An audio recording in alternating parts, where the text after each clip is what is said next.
सुबह 6 बजे अरमान की आंख खुली तो वो उठकर शिवन्या के कमरे में गया और उसके बेड के कोने पर बैठकर शिवन्या को देखने लगा। शिवन्या गहरी नींद में सो रही थी। उसे इतना सुकून से सोता देख अरमान खुश हुआ। वो सोचने लगा, सोते वक्त कितनी प्यारी लगती है। जब इससे पहली बार मिला था तब भी इसके चेहरे पर ऐसी ही मासूमियत थी जो आज भी कायम है। कोई रिश्ता ना होते हुए भी अपनी सी लगती है मुझे। जिंदगी में एक इसी का साथ है जिसने कोई रिश्ता ना होते हुए भी मुझे इतना प्यार दिया। ये सब देखकर लगता है कि किसी अजनबी से भी बिना किसी मतलब के प्यार हो सकता है। अरमान ने शिवन्या को पकड़कर हिलाया और उसके कान में जोर से चीखा, मोटो, और कितना सोएगी, जल्दी उठ। शिवन्या घबराकर उठी और बोली, ऐसा कौन उठाता है भाई? पता है कितना प्यारा सपना देख रही थी। आपकी हिम्मत कैसे हुई मुझे मोटी बोलने की? मैं कहाँ हूँ मोटी? और खाते पीते घर के लोग ऐसे ही होते हैं। समझ में आई बात? अरमान हंसते हुए उसके बेड से उठा। पता है तू मोटी नहीं है, हाँ बस पांडा जैसी लगती है थोड़ी, लेकिन क्या हुआ, खाते पीते घर की लड़की है, थोड़ा मोटा होना तो बनता है ना। शिवन्या ने झूठा गुस्सा दिखाते हुए अरमान पर तकिया फेंक कर मारा और बोली, खबरदार भाई, अगर मुझे दोबारा पांडा बोला तो। अरमान तकिए से बचता हुआ बोला, मैं तो बोलूंगा ही पांडा, तू पांडा है। जब देखो खाना पीना और सोना, बस यही रह गया तेरी जिंदगी में। खा खा के बिल्कुल फुटबॉल हो गई है। शिवन्या उठकर अपने बेड से खड़ी होते हुए बोली, आपसे तो ठीक ही हूँ भाई, बॉडी बनाने का भी क्या फायदा, कोई लड़का तो पटता ही नहीं है। पतली होकर क्या करूँ मैं, जैसी हूँ बिल्कुल बढ़िया हूँ। अरमान हंसते हुए उसके पास आया और बोला, लड़के तुझसे क्यों नहीं पटाए जाते, तू इतनी बुरी है क्या? शिवन्या उसकी तरफ देखते हुए बोली, कौन पटेगा भाई मुझसे? जब उसे पता चलेगा कि मेरा भाई अरमान मलिक है, किसी के दिल में ख्याल भी आता होगा ना तो अपनी हड्डियां टूटने के बारे में सोचकर ही पीछे हट जाता होगा। अरमान, अगर कोई पसंद है तो बता दे, मैं उससे बात कर लूंगा। आखिर हमारे पांडा की पसंद की बात है और मेरे पांडा के लिए इतना तो कर ही सकता हूँ। शिवन्या हंसते हुए, आप रहने दीजिए भाई, आपसे नहीं होगा। शिवन्या कबर्ड से कुछ कपड़े निकालती है और बाथरूम की तरफ बढ़ते हुए, जल्दी तैयार हो जाइए भाई, 10 बजे की फ्लाइट है आपकी। अरमान शिवन्या के कमरे से निकलकर अपने कमरे में जाता है और तैयार हो जाता है दिल्ली जाने के लिए। शिवन्या और अरमान साथ में बैठकर नाश्ता करते हैं। अरमान शिवन्या से बोलता है, जल्दी आने की कोशिश करूंगा, तू अपना पूरा ध्यान रखियो। बिना गार्ड्स के कॉलेज नहीं जाएगी और ना ही बिना मतलब से घर से बाहर निकलेगी। शिवन्या को अब इन सब चीजों की आदत हो चुकी थी। उसे पता था अरमान उसे लेकर कितना पॉजिटिव है, इसीलिए शिवन्या ने उसकी बातों को सुनकर सिर्फ हाँ में सर हिलाया। शिवन्या और अरमान ने अपना ब्रेकफास्ट फिनिश किया।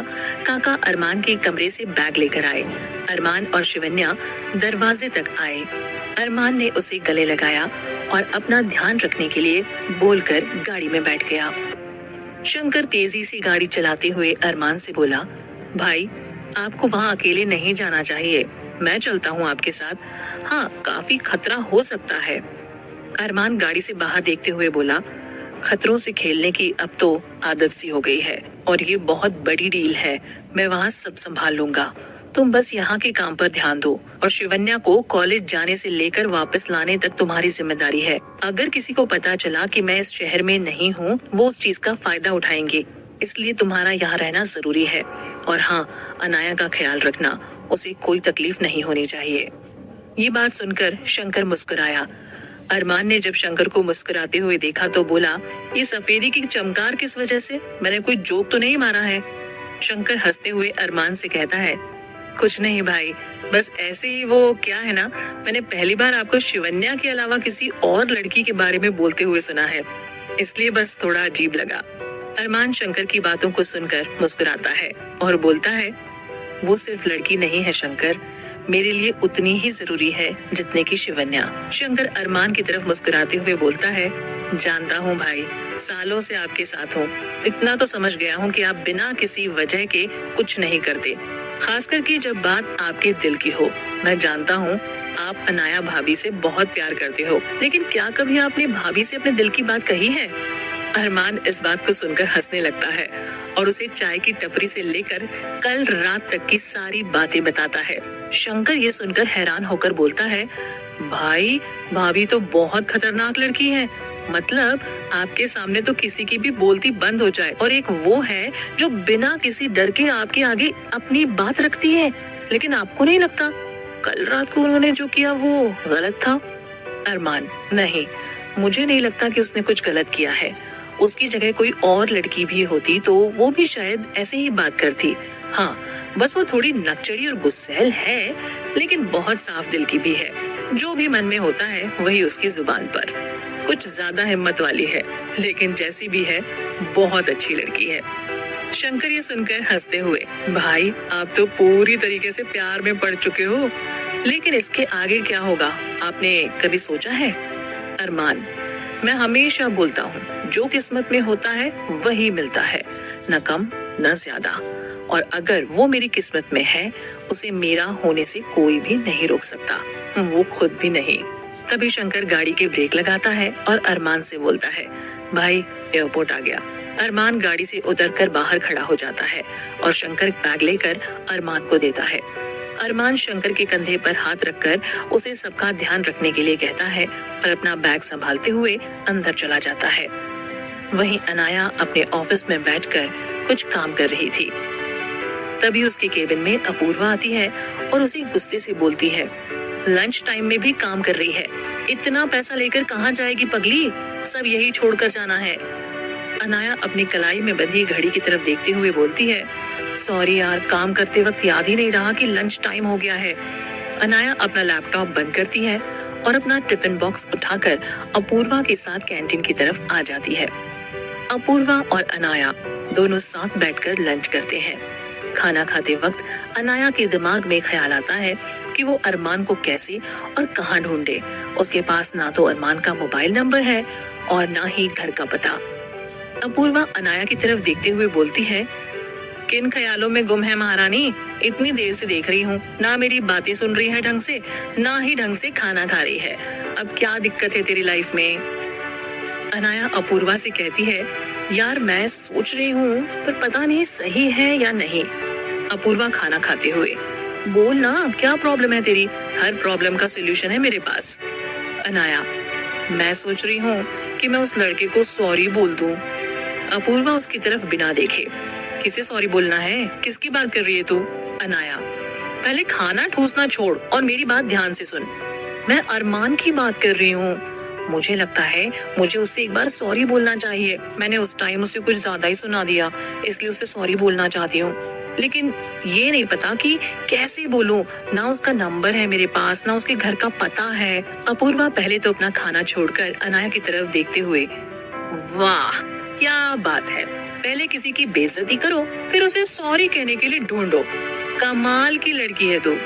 अनाया, यार गलती की है तो सॉरी तो बोलना ही पड़ेगा ना, लेकिन तू मुझसे इस तरह बात मत कर। अपूर्वा, चल शुक्र है तुझे पता तो चला कि तू भी गलती करती है। अनाया, लेक्चर देने के लिए नहीं बोला है, कोई आइडिया दे जिससे मैं अरमान का पता लगा सकूं।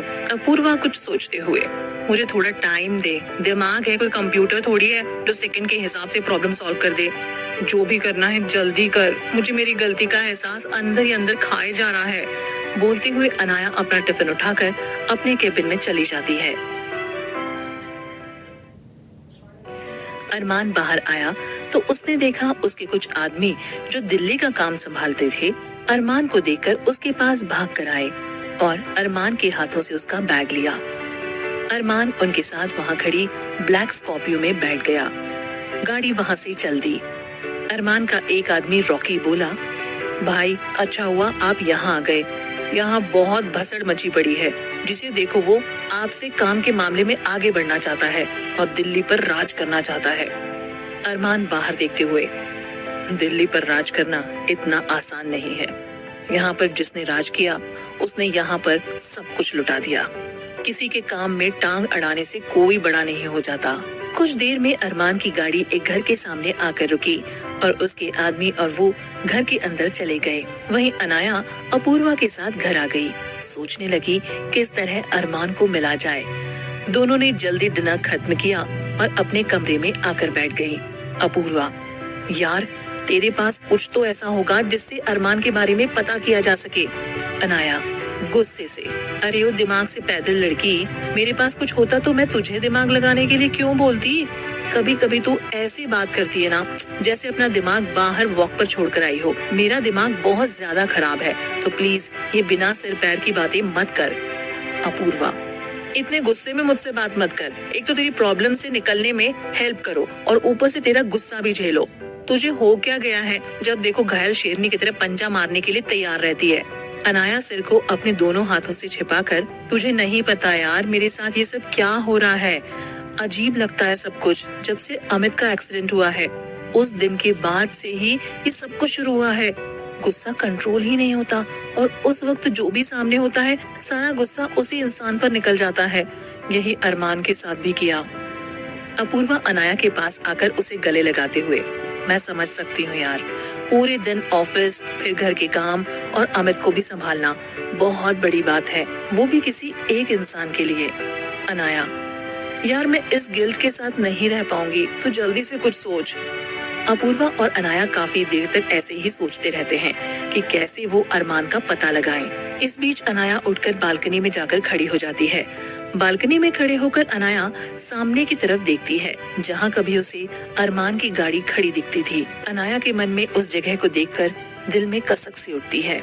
वो समझ ही नहीं पाई उसके साथ ये सब क्यों हो रहा है। अनाया की आंखों में आंसू थे। ये आंसू किस वजह से थे ये वो खुद भी नहीं समझ पाई। अपूर्वा ने जब अनाया को इस कदर परेशान देखा तो उससे रहा नहीं गया। वो उठकर उसके पास गई और उसके कंधे पर हाथ रखते हुए बोली, इतनी परेशान मत हो, कुछ ना कुछ सोल्यूशन निकल जाएगा। ये सुनकर अनाया फिर से हाँ में सिर हिलाती है। अपूर्वा नीचे चली जाती है और किचन में जाकर अनाया और अपने लिए चाय बनाने लगती है। वो जानती थी अनाया का मूड ठीक करने के लिए सिर्फ एक ही तरीका है, वो है उसकी मोहब्बत, उसकी चाय। अपूर्वा चाय बनाकर अनाया के कमरे में आ जाती है। अपूर्वा अनाया की तरफ चाय का कप बढ़ाती है और खुद एक कप उठाकर अनाया के साथ बालकनी में खड़ी हो जाती है। चाय पीते पीते अनाया अपूर्वा से बोलती है, यार तुझे नहीं लगता हमें सब शुरू से शुरू करना चाहिए? मेरा मतलब हॉस्पिटल से है। शायद हमें हॉस्पिटल के पेपर्स में से उसका फोन नंबर या घर का पता मिल जाए। अपूर्वा ये सुनकर खुशी से उछलते हुए, अरे वाह आइंस्टाइन, क्या आइडिया निकाला है तूने। चल जल्दी से अपनी चाय पी और फिर अमित का एक्सीडेंट फॉर्म और पेपर्स निकालकर चेक करते हैं। जो कुछ मिलेगा हमें वहीं से मिलेगा। अनाया अपनी चाय अधूरी छोड़कर अंदर अपने कमरे की तरफ भागती है और जल्दी से अपनी अलमारी खोलकर उसमें से अमित के हॉस्पिटल से जुड़ी सारी रिपोर्ट्स निकालकर बेड पर बैठ जाती है। अपूर्वा भी ये देखकर अनाया के साथ बेड पर बैठ जाती है। अनाया सारे पेपर उलट पलट कर देखने लगती है। एक पेपर पर उसकी नजर गई। उसने देखा वहाँ अरमान के सिग्नेचर किए हुए थे और साथ में एक मोबाइल नंबर भी लिखा हुआ था। अनाया खुशी से वो पेपर उठाते हुए अपूर्वा को दिखाती है। अनाया, ये देख, पेपर पर सिग्नेचर है और एक नंबर भी लिखा हुआ है। एक काम करते हैं, हम इस नंबर पर फोन करते हैं, शायद ये अरमान का ही नंबर हो। अपूर्वा खुशी से उछलते हुए, देखा मैंने कहा था ना, जिसे पूरे दिल से चाहो वो चीज आपको जरूर मिल जाती है। देखा, मिल गया ना अरमान का कांटेक्ट नंबर। चल अब जल्दी से इस नंबर पर फोन कर और उससे अपने किए की माफी मांग ले। अनाया ये सुनकर थोड़ा डर जाती है और बोलती है, मैं किस मुंह से माफी मांगू यार, उनसे मुझे बहुत डर लग रहा है। कहीं उन्होंने मुझे खरी खोटी सुना दी तो? आखिर में है तो एक इंसान ही, और कल रात वाला तो बहुत ज्यादा हो गया था। अपूर्वा अपने सर पर हाथ रखते हुए, अरे ओ मेरी ड्रामा क्वीन, कोशिश तो कर, क्या पता वो पहले की तरह माफ कर दे और सब कुछ पहले जैसे ठीक हो जाए।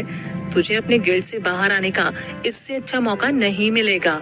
अनाया, यार बात तो तेरी ठीक है, लेकिन उन्होंने मुझे मेरी तरह डांटा तो मैं कैसे बर्दाश्त करूंगी? और वो उस रात काफी गुस्से में गए थे यहाँ से। मेरा उन्हें फोन करना ठीक रहेगा भी या नहीं? और यार टाइम तो देख, रात के 11 बज रहे हैं। इस टाइम उन्हें फोन करना ठीक नहीं, वो सो रहे होंगी तो? अपूर्वा मुस्कुराते हुए, अरे ओ पागल, जो लड़का सिर्फ तुझे देखने के लिए रात के 12 बजे तेरे घर के सामने आकर खड़ा होकर इंतजार करता था, तुझे क्या लगता है कि वो 11 बजे सो गया होगा? फालतू की बातें सोचना बंद कर और उसे फोन कर। ये बोलकर अपूर्वा ने अनाया का फोन उठाकर उसके हाथ में दे दिया। अनाया, यार मुझसे नहीं होगा, बहुत डर लग रहा है, तू फोन कर लेना उन्हें। अपूर्वा, मैं तेरी जगह होती ना तो सेकंड के हिसाब से फोन कर लेती। वैसे ना एक बात और, अगर मैं तेरी जगह होती तो उसे हर्ट ही नहीं करती।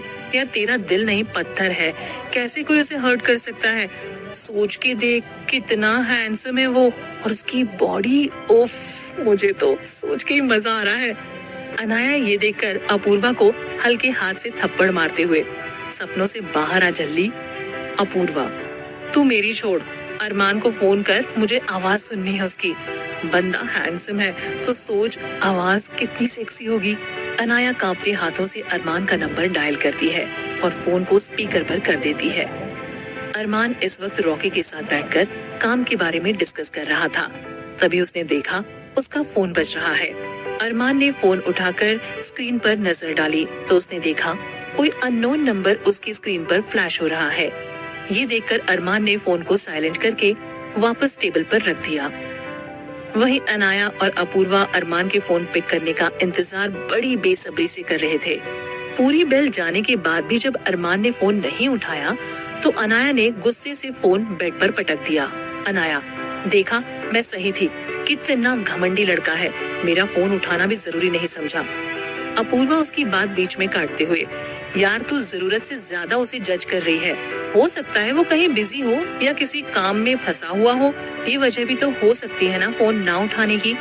अनाया गुस्से में, काम? हाँ भाई, उस मवाली को भी तो बहुत काम हो सकते हैं, लेकिन एक मिनट, उसे काम क्या होंगे? किसी का खून करना, किसी के साथ मारपीट करना।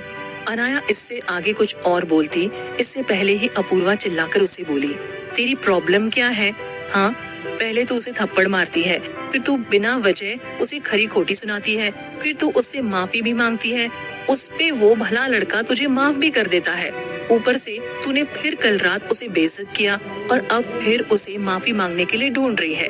अरे यार, तू लड़की है या जलेबी? साला जितनी समझने की कोशिश करती हूँ उतनी ही उलझती जा रही है। मेरी बात सुन, तू उसे एक बार फिर फोन कर, अब समझी? अनाया गुस्से से, मैं उस मवाली को अब फोन नहीं करूंगी, समझी? अपूर्वा, देख फोन तो तुझे करना ही पड़ेगा, अब तेरी मर्जी है कि तू ये कैसे करेगी।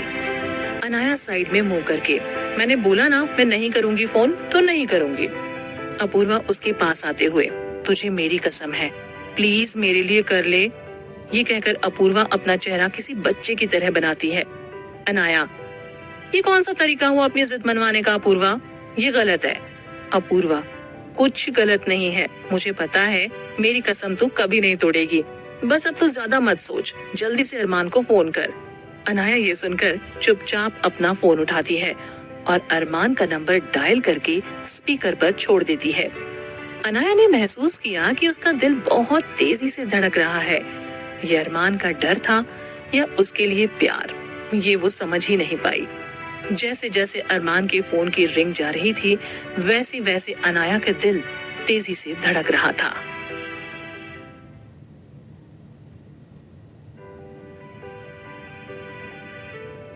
अरमान का फोन एक बार फिर बज उठा। उसने फोन उठाकर देखा तो दोबारा उसी अननोन नंबर से कॉल आ रही थी। ये देखकर अरमान ने फोन काट दिया और वापस रॉकी के साथ अपनी बातों में बिजी हो गया। अनाया और अपूर्वा अरमान के फोन उठाने का इंतजार कर रहे थे, लेकिन जब उन्होंने सुना the number you are calling is busy, please try again after some time, इसके साथ ही अरमान का फोन कट गया। ये सुनते ही अनाया ने गुस्से से अपूर्वा की तरफ देखा, जो अब उससे नजरें चुराते हुए यहाँ वहाँ देख रही थी। अनाया, पड़ गई तेरे दिल को ठंडक? देख लिया, मैंने कहा था ना वो एक नंबर का अकड़ू लड़का है, लेकिन नहीं, मैडम आप पर तो उसका बुखार चढ़ा हुआ है, करवा ली अपनी बेइज्जती और साथ में मेरी भी। अब अगर इस इंसान का नाम भी लिया ना मेरे सामने तो देखना खून कर दूंगी, फिर चाहे मुझे जेल ही क्यों ना जाना पड़े, समझी? अपूर्वा के पास अनाया की बात चुपचाप सुनने के अलावा कोई और रास्ता बचा ही नहीं था, इसलिए वो सारी बातें सर नीचे करके सुनती रही। अनाया, अपना ये सब ड्रामा बंद कर और सो जा। वो क्या है ना कि तेरा वो हैंडसम तो जाएगा नहीं ना तेरी जगह ऑफिस। अपूर्वा अनाया की बात सुनकर समझ गई थी कि आज इससे अरमान के बारे में कोई बात करना मतलब सीधे तौर पर अपने पैर पर कुल्हाड़ी मारने जैसा है। वो बिना कोई जवाब दिए बेड का एक कोना पकड़कर सो गई। अनाया ने अपूर्वा को सोते हुए देखा तो वो नीचे उठकर अमित के कमरे में गई। उसने देखा अमित सो रहा है। ये देखकर अनाया वापस अपनी बालकनी में आकर खड़ी हो गई। वहीं अरमान ने अपने हाथ पर बंधी घड़ी पर नजर डाली तो 1 बज रहा था। अरमान डिनर तो पहले ही कर चुका था। उसने रॉकी और बाकी आदमियों से कहा, टेंशन मत लो, मैं राजन से कल ही मिलता हूँ और उसे समझाने की कोशिश करता हूँ कि वो हमारे काम में प्रॉब्लम क्रिएट ना करे। रॉकी, भाई वो बातों से नहीं मानने वाला, उसे तो आप अपने तरीके से ही समझा सकते हैं। अरमान सोफे से उठते हुए, जो काम बातों से हो सकता है उसमें हाथों का इस्तेमाल क्यों करना, ये कहकर वो कमरे की तरफ बढ़ गया जहां वो अब कुछ दिन रुकने वाला था। अरमान अपने कमरे में आकर फ्रेश होने बाथरूम में चला गया। कुछ देर बाद अरमान अपने कमरे में वापस आया तो उसने देखा उसके फोन पर शिवन्या का कॉल आ रहा था। अरमान फोन उठाकर बालकनी में आ गया। अरमान ने फोन पिक किया और थोड़ी देर शिवन्या से बात की। अरमान के थके होने की वजह से शिवन्या ने अरमान के साथ ज्यादा बात ना करना ही सही समझा। उसने जल्दी से अरमान को रेस्ट करने के लिए बोलते हुए फोन रख दिया। अरमान ने भी शिवन्या को गुड नाइट बोलकर फोन रख दिया। अरमान फोन को टेबल पर रखकर अपने कमरे में बने हुए बार की तरफ बढ़ गया। अरमान ने वहां से एक विस्की की बोतल निकाली और बालकनी में आकर बैठ गया। यहाँ बैठकर उसने अपने लिए विस्की का पैक बनाया। अरमान विस्की के घूंट भरते हुए वहाँ काफी देर तक बैठा रहा। इस बीच रात के 3 बज चुके थे, लेकिन अरमान की आंखों में नींद नहीं थी। अरमान अब तक काफी पी चुका था। अरमान ने सोफे पर सिर टिकाकर आंखें बंद कर ली। सिगरेट पीते हुए अरमान को अनाया की वो बातें याद आई।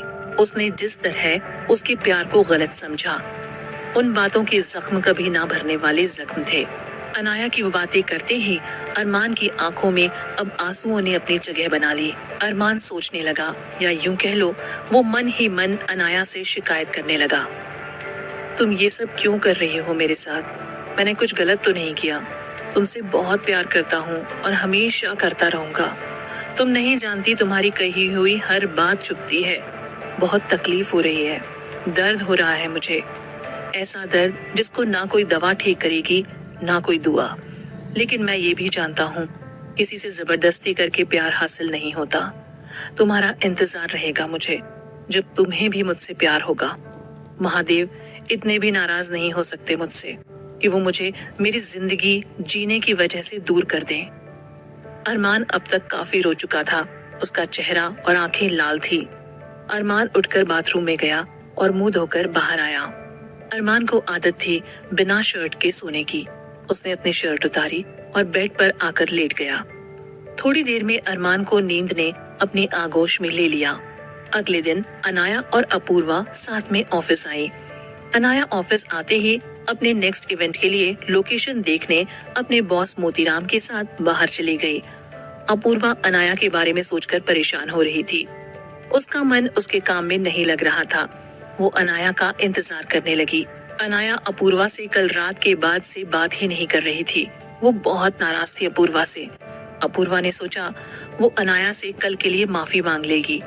आखिर उसकी वजह से ही ये सब कुछ हुआ था। ना वो अनाया को फोन करने के लिए बोलती, ना ही ये सब होता। वहीं अनाया अपनी लोकेशन पर पहुंचकर वहां का काम संभाल रही थी, लेकिन उसका सारा ध्यान अरमान की तरफ था। वो सोच रही थी, कितना अकड़ू लड़का है। आखिर उसमें घमंड किस बात का है? सिर्फ अपने पैसे और लुक्स का? इतना घमंड लेकर कहाँ तक जाएगा? एक ना एक दिन तो उसे उसका घमंड तोड़ने वाला उसके सामने आएगा, तब उसे पता चलेगा। इस बीच अनाया वापस ऑफिस आ चुकी थी। अनाया ने जैसे ही ऑफिस में एंट्री ली, उसकी नजर सामने खड़ी अपूर्वा पर गई, जो शायद उसी के इंतजार में वहां न जाने कब से खड़ी हुई थी। अनाया अपूर्वा को इग्नोर करते हुए अपने केबिन में आकर बैठ गई। अपूर्वा अनाया के पीछे पीछे उसके केबिन में आकर, अनाया मुझे तुझसे कुछ बात करनी है। अनाया टेबल पर रखे लैपटॉप पर उंगलियां चलाते हुए, क्या वो काम ऑफिस से रिलेटेड है? अपूर्वा, नहीं, लेकिन अनाया उसकी बात बीच में रोकते हुए, बस फिर बात यहीं खत्म हुई। अपूर्वा, यार तुझे नहीं लगता कुछ ज्यादा भाव खा रही है तू? मैं सिर्फ तुझसे माफी मांगने आई हूँ। जानती हूँ कल की बातों से तू बहुत हर्ट हुई है, उसकी वजह भी मैं हूँ। क्या तू अपनी दोस्त को माफ नहीं करेगी? अनाया इशारे से अपूर्वा को बैठने को बोलती है और खुद खड़े होकर उसके पास आते हुए, तुझे माफी मांगने की जरूरत नहीं है, गलती तेरी नहीं है। तूने वो किया जितना तुझे समझ में आया, लेकिन प्लीज अब से मैं उस मैटर पर बात नहीं करना चाहती और ना ही उस लड़के के बारे में। जो कुछ भी हुआ उसे भूल जा और भगवान के लिए मुझे भी भूलने दे। आज से चैप्टर यहीं क्लोज, समझी? ये सुनकर अपूर्वा ने अनाया की हाँ में हाँ मिलाई। अनाया, बकवास बातें बहुत हो गई, तो अब थोड़ा काम कर लिया जाए। अपूर्वा, हाँ यार बता क्या करना है? अनाया वापस अपनी चेयर पर बैठते हुए, मिस्टर सिंह के इवेंट की फाइल लेकर मेरे पास आ जा, फिर बताती हूँ आगे क्या करना है। अनाया और अपूर्वा अब अपने अपने काम में बिजी हो जाती हैं। वहीं अरमान गाड़ी में बैठकर रॉकी के साथ एक क्लब में जाता है। क्लब में काफी भीड़ थी, लेकिन जैसे ही अरमान और उसके आदमी अंदर जाते हैं, वैसे ही क्लब के बाउंसर अरमान के लिए जगह बनाते हैं अंदर आने के लिए। अरमान एक काउच पर जाकर बैठ जाता है और उसके पीछे उसके आदमी खड़े हो जाते हैं। अरमान सिगरेट पीते हुए पूरे क्लब में नजर दौड़ाता है। ये क्लब अरमान का ही था, वो इसे मुंबई में बैठकर ही चलाता था। उसका यहाँ आना काफी कम होता था। लास्ट टाइम वो 2 साल पहले आया था, तब से यहाँ काफी कुछ बदल चुका था। अरमान ने महसूस किया क्लब में बैठी सारी लड़कियां उसकी तरफ ही देख रही थी। अरमान को अब इन सब चीजों की आदत पड़ गई थी। जहाँ लड़कियों की नजर अरमान से नहीं हटती, वहीं अरमान ने कभी किसी लड़की को नजर उठाकर देखने की कोशिश नहीं की। अरमान उन लड़कियों पर ध्यान ना देते हुए रॉकी से बात करने लगा। तभी क्लब में थोड़ी हलचल हुई और अरमान की नजर सामने से आते हुए आदमी पर पड़ी। वो राजन था। ब्लैक कुर्ते पजामे में, गले में सोने की मोटी मोटी चेन, हाथ की सारी उंगलियों में मोटी अंगूठियां, चेहरे पर काफी जगह कट के निशान और साथ में एक जहर से घुली हुई मुस्कान लिए वो अरमान की तरफ बढ़ा। ये अरमान का पुराना दुश्मन था, या यूं कह लो दिल्ली आने की वजह भी। अरमान अपने काउच पर बैठ गया और उसके सामने राजन अपने भारी भरकम शरीर के लिए दूसरे काउच पर। राजन ने अरमान की तरफ देखते हुए बोला, और क्या हाल है अरमान भाई? अब तो काफी दिनों बाद आए हो तुम यहाँ, सब ठीक तो है ना? दिल्ली में कोई भी प्रॉब्लम हो सिर्फ एक फोन करो मुझे, आपकी सारी प्रॉब्लम चुटकी बजाते ही खत्म कर दूंगा। अरमान शांत होकर उससे बोला, अंदर बैठकर धंधे की बात करें। ये कहकर अरमान वहाँ से उठा और क्लब के अंदर बने हुए रूम में जाकर बैठ गया। उसके पीछे उसके सारे आदमी और राजन भी चला अपने आदमियों के साथ। अरमान राजन के सामने बैठते हुए, अब बता दिक्कत क्या है तुझे मेरे काम से? राजन उस पर चीखते हुए, तू मेरी सबसे बड़ी दिक्कत है। दिल्ली में राज करने का सपना देखा था मैंने, लेकिन तू जब से यहाँ आया है मेरे सारे सपनों पर पानी फेर दिया। तू लड़का नहीं, पनौती है मेरी लाइफ में। साला जब से आया है तब से मेरा धंधा चौपट हो गया है। पता नहीं बाबा ने तुझ में ऐसा क्या देखा जो तुझे अपने साथ रख लिया। मैंने कितनी कोशिश की कि उनके करीब जाकर उनका दिल जीत लूं, उनका विश्वास जीतूं, लेकिन सब बेकार। अपने बेटे और बहू के मरने के बाद उस बूढ़े का तो दिमाग ही सठिया गया है। उसका बेटा गया तो तू आ गया मेरी जिंदगी में पनौती बनकर। अरमान, मतलब तू नहीं मानेगा? पिछले बार की मार भूल गया है क्या? देख, मुझे बात घुमा फिरा कर करनी नहीं आती, ना ही समझ आती है, तो जो बोलना है सीधे और जल्दी बोल, इंतजार करना पसंद नहीं है मुझे। राजन, बात बहुत सिंपल है अरमान मलिक, मुझे यहाँ का सारा धंधा चाहिए। अरमान सिगरेट जलाते हुए, ये सपना तो तेरा कभी पूरा नहीं होगा। मैं किसी का हक नहीं मारता और ना ही किसी को अपना हक मारने देता हूँ। सिंपल सी बात समझाता हूँ, चुपचाप जो काम कर रहा है वो कर और मुझे मेरा काम करने दे। राजन गुस्से में अरमान की तरफ बढ़ता है और उसके सिर पर अपनी गन रखकर, मुझे पता था तू बातों से नहीं मानेगा।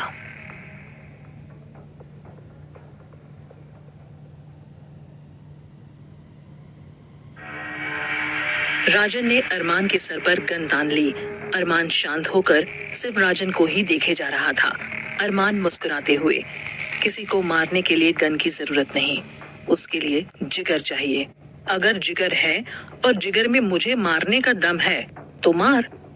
राजन की उंगलियां जैसे ही गन ट्रिगर दबाने के लिए आगे बढ़ती हैं, अरमान ने राजन का हाथ मरोड़ा और उसके पेट पर लात मारते हुए उसे सामने पड़े सोफे पर गिरा दिया।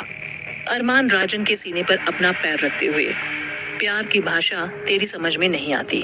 क्या बोल रहा हूँ? मुझे यहाँ कोई खून खराबा नहीं चाहिए। ये कहते हुए अरमान ने राजन के दोनों हाथ पकड़े। अरमान ने राजन के पीछे जाते हुए उसके दोनों हाथ बुरी तरह मरोड़ दिए। अरमान ने राजन के दोनों हाथों को अब ऐसे ही छोड़ दिया। राजन के हाथ भी सोफे के कोनों में लटक गए, जैसे अब उनमें जान ही ना हो। राजन की चीख अब उस पूरे बंद कमरे में गूंज रही थी। अरमान के चेहरे पर एक जहरीली मुस्कान तैर रही थी। राजन के दोनों हाथ टूट चुके थे।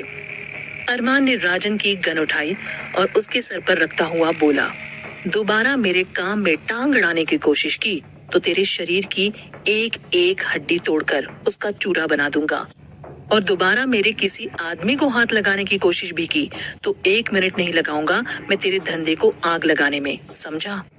ये कहकर अरमान ने अपने आदमी को अपने पीछे आने का इशारा किया। अरमान और उसके आदमी बाहर आ गए थे। गाड़ी में बैठते हुए अरमान रॉकी से बोला, राजन पर नजर रखो, ये इतनी आसानी से मानने वालों में से नहीं है। ये दोबारा अपनी औकात दिखाएगा। इसके हर एक पल की मुझे खबर चाहिए। जी भाई बिल्कुल, बोलते हुए रॉकी ने गाड़ी स्टार्ट की और वहां से चले गए। अनाया और अपूर्वा दोनों ही अपने कामों में काफी बिजी थी। अनाया अपने केबिन में बैठी एक फाइल पर अपनी नजर घुमा रही थी। तभी अनाया के फोन पर एक फोन आया। अनाया ने देखा वो कोई अननोन नंबर था। अनाया ने फोन उठाया तो दूसरी तरफ से आवाज आई, हेलो, आप चौरसिया इवेंट से बात कर रही हैं? अनाया, जी हाँ, मैं अनाया शर्मा इस कंपनी की मैनेजर बात कर रही हूँ, बताइए। दूसरी तरफ, मैं मनोज बात कर रहा हूँ। एक्चुअली मुझे मेरे एंगेजमेंट के लिए इवेंट ऑर्गेनाइज कराना था, तो मैं आपसे मिलने आपके ऑफिस आ सकता हूँ? अनाया, जी मिस्टर मनोज, आप कल 11 बजे हमारे ऑफिस आ जाइए। ऑफिस का एड्रेस मैं आपको मैसेज कर देती हूँ। ये कहकर अनाया फोन रख देती है। अनाया अपूर्वा को फोन करके अपने केबिन में बुलाती है। अपूर्वा थोड़ी देर बाद अनाया के केबिन में आते ही धम्म से एक चेयर पर बैठ जाती है। अपूर्वा लंबी लंबी सांसें लेते हुए, यार प्लीज मुझे कोई और काम मत बोलियो, रात के 8 बज गए ऑलरेडी, मैं बहुत थक गई हूँ। अनाया लैपटॉप पर अपनी उंगलियां चलाते हुए, इतनी जल्दी थक जाएगी तो ऑफिस का काम कौन करेगा? कल का काम सुन अब तू, सर के साथ एक आदमी का अपॉइंटमेंट फिक्स कर दियो, नाम है मनोज। अपूर्वा, यार प्लीज कल के काम की टेंशन मुझे आज देकर मेरी रात बर्बाद मत कर। ऑफिस में इतना काम है ना कि अगर तू और मैं रात में बैठकर लगे रहें तो भी खत्म नहीं होगा। अनाया, बात तेरी सही है, लेकिन कर क्या सकते हैं, काम तो करना ही पड़ेगा। अपूर्वा, यार मैं बहुत थक गई हूँ, प्लीज अपना ये तामझाम बंद कर और मुझे मेरे घर छोड़ दे। अनाया ने अपूर्वा की बात सुनकर लैपटॉप बंद कर दिया। अपूर्वा के साथ ऑफिस से वो बाहर आ गई। अनाया अपूर्वा को घर छोड़कर अपने घर आ गई। अनाया ने घर आकर अपना डेली रूटीन का काम किया। अमित के साथ खाना खाकर अपने कमरे में आ गई। अनाया अपने बेड पर लेटकर आंखें बंद करके अरमान के बारे में सोचने लगी। कितना अजीब लड़का है। चलो कल बिजी था इसलिए फोन काट दिया होगा, लेकिन आज उसे पूरे दिन में टाइम नहीं मिला एक बार कॉल करने का। चलो ठीक है, नाराजगी होती है, लेकिन इस कदर? छोड़ो, मुझे क्या पड़ी है, मैं उस मवाली के बारे में इतना क्यों सोच रही हूँ। दिन भर की थकी हुई अनाया को थोड़ी देर में नींद आ गई और वो सो गई। 15 दिन बाद अरमान अब दिल्ली के सारे काम निपटा चुका था। उसे कल वापस मुंबई आना था। अरमान खुश था। उसे कल का इंतजार था जब वापस अपने शहर अपनी अनाया के पास जाएगा।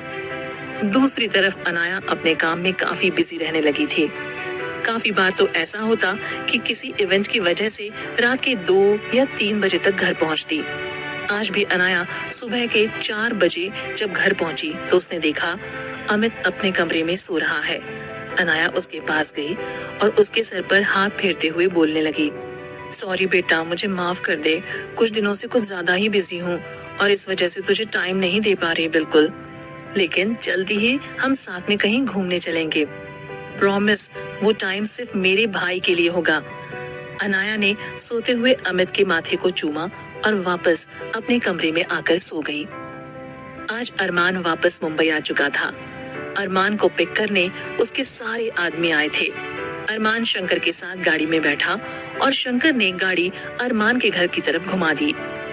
शंकर गाड़ी चला रहा था और अरमान उसके साथ बैठा, खिड़की से बाहर की तरफ देखते हुए। मेरे पीछे यहाँ कोई गड़बड़ तो नहीं हुई? शंकर, नहीं भाई, सब ठीक था। यहाँ किसी को पता भी नहीं चला कि आप शहर से बाहर हैं। अरमान, शिवन्या कैसी है? शंकर, भाई शिवन्या ठीक है, हम भी उसके साथ उसके कॉलेज जाते थे। लेकिन अरमान उसकी तरफ हैरानी से देखते हुए, लेकिन क्या? शंकर, भाई वो अनाया भाभी। अरमान के चेहरे पर अब घबराहट की जगह डर था। अरमान, अनाया, क्या हुआ? वो ठीक है ना? शंकर ने अरमान की तरफ देखा और बोला, भाई भाभी बिल्कुल ठीक है, उन्हें कुछ नहीं हुआ।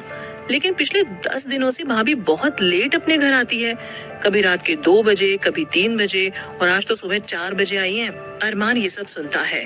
गुस्से से कांपते हुए अरमान ने अपना हाथ विंडो के शीशे पर दे मारा और मन में कहने लगता है, ऐसा कौन सा काम है जो रात के 4-5 बजे तक चलता है? क्या कर रही है वो मेरे पीठ पीछे? उस दिन संडे होने की वजह से अनाया लेट ही उठती है। अनाया फ्रेश होकर बाथरूम से निकलकर अमित के कमरे में जाती है। अनाया ने देखा अमित नहा धोकर ड्राइंग रूम में बैठा टीवी देख रहा है। उसे जाकर गुड मॉर्निंग विश करती है और अमित भी उसके पैर छूकर उससे आशीर्वाद लेता है।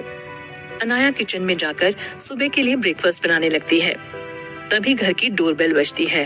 अनाया ने जाकर गेट खोल दिया तो उसने देखा उसके सामने अपूर्वा खड़ी है, घर के कपड़ों में। अनाया, तू संडे के दिन यहाँ क्या कर रही है?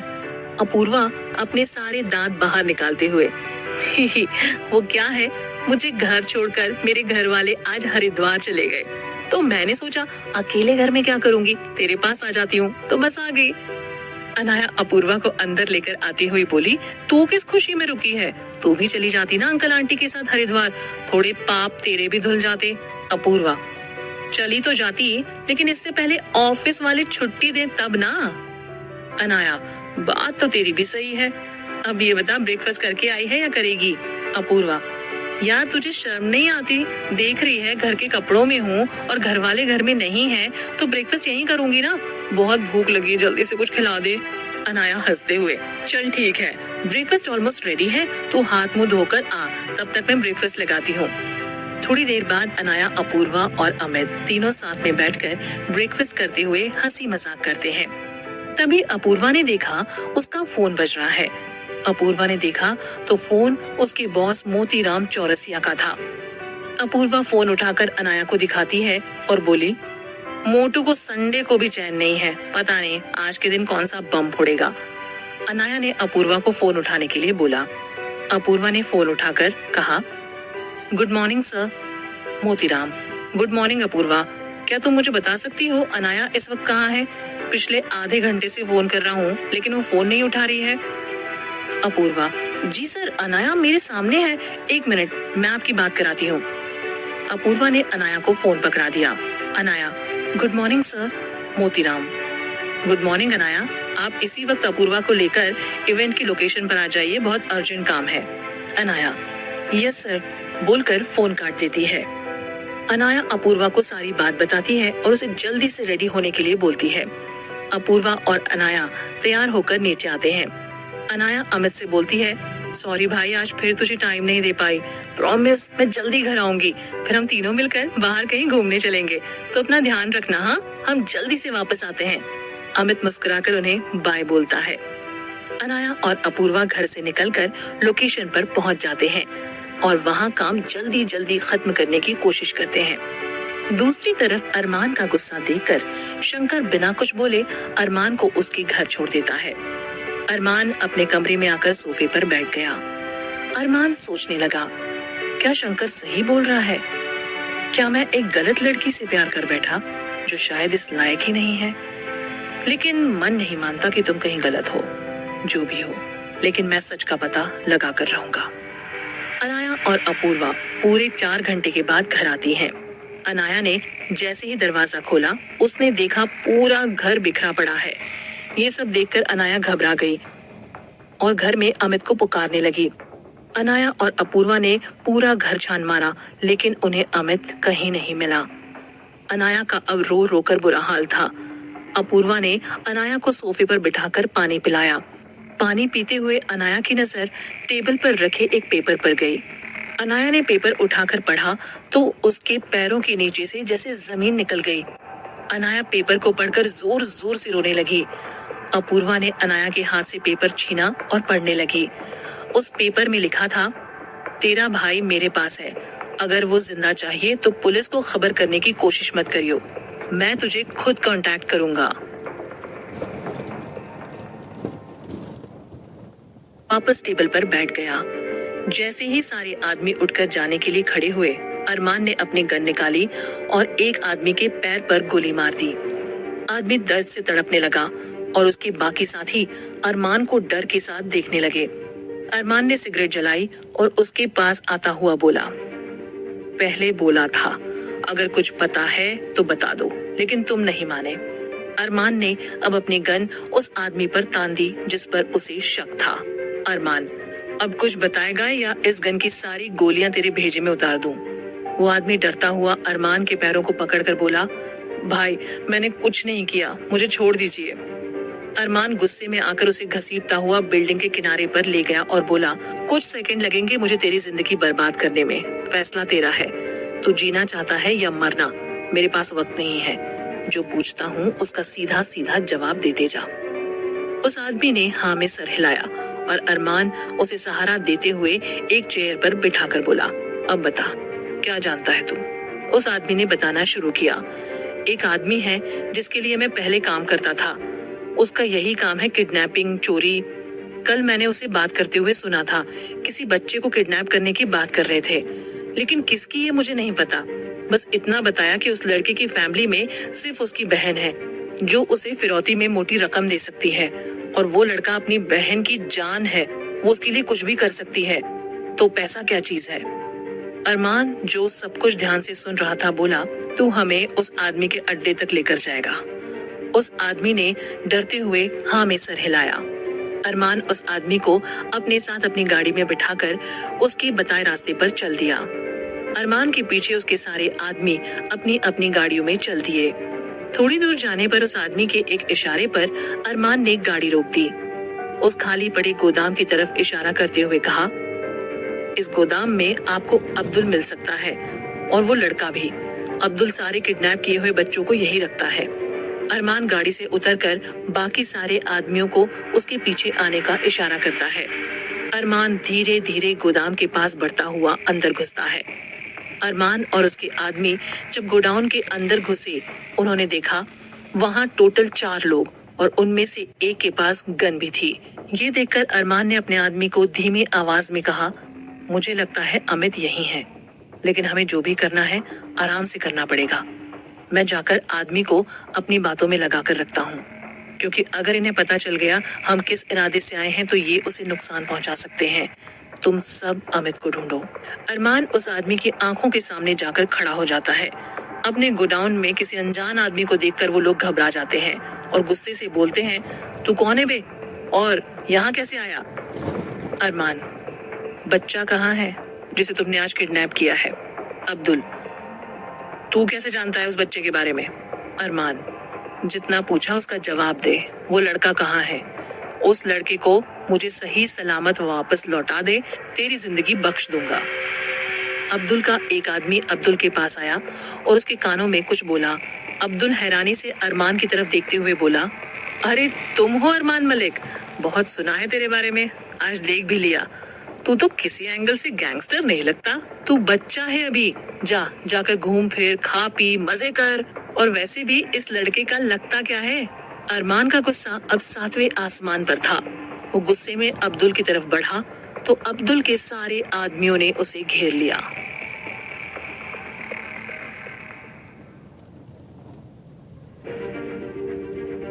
अब्दुल और उसके आदमियों ने अरमान को घेर लिया।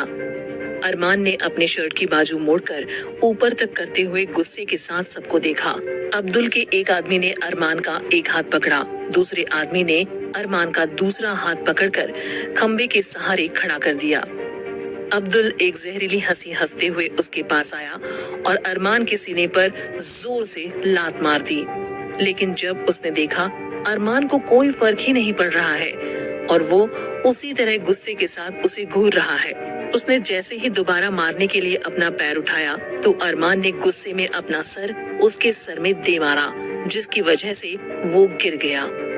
अरमान ने गुस्से में अब उन दोनों को देखा जिसने उसका हाथ पकड़ रखा था। अरमान ने उनकी कलाई पकड़ी और दोनों को पकड़कर आपस में भिड़ा दिया। वो दोनों ही वहीं ढेर हो गए। अपने हाथ को झटका देते हुए अरमान ने अब्दुल को उसकी गर्दन से पकड़कर उसी के खंबे पर ऊपर उठा दिया। अरमान के कानों में शोर सुनाई दिया। वो शंकर की आवाज थी। उसने कहा, भाई अमित हमें मिल गया है। अरमान ने अब्दुल को जमीन पर पटकते हुए कहा, तुम लोग इसे लेकर घर पहुंचो और गाड़ी में जो आदमी बैठा है उसे हॉस्पिटल लेकर जाओ। डॉक्टर को मेरा नाम बता देना। मोहन ने आवाज लगाई, भाई पीछे देखिए। अरमान ने पीछे मुड़कर देखा तो अब्दुल और उसका एक आदमी हाथ में गन लिए खड़े थे। अरमान अपने आदमियों से बोला, तुम लोग यहाँ से निकलो। शेरू, भाई हम वापस आए। अरमान ने जवाब में ना में सर हिलाया। ये सुनकर अरमान के सारे आदमी वहां से गाड़ी में बैठकर निकल गए। अब्दुल ने अपने साथी को इशारा किया। उस आदमी ने जैसे ही गोदाम के बाहर जाने वाले रास्ते का रुख किया, अरमान ने उसकी गर्दन पकड़कर सामने दीवार पर दे मारी। वो आदमी वहीं ढेर हो गया। अरमान की नजर अब्दुल पर गई। तभी एक फायर हुआ और गोली अरमान के कंधे को छूकर निकल गई। अरमान अपने एक हाथ से कंधा संभालता हुआ अब्दुल की तरफ बढ़ा। अरमान को अपने करीब आता देख अब्दुल ने गोली चलाने के लिए जैसे ही ट्रिगर दबाया तो देखा गन में कोई बुलेट ही नहीं है। अब्दुल ये देखकर घबरा गया और भागने में ही अपनी भलाई समझी। वो जैसे ही पीछे मुड़ा भागने के लिए, अरमान ने वहां पर पड़ी एक शराब की बोतल उठाई और उसके सिर पर दे मारी। अब्दुल जमीन पर पड़ा दर्द से छटपटा रहा था। अरमान अपने कंधे से गिरते हुए खून को संभालता हुआ उसके करीब जाकर बैठ गया।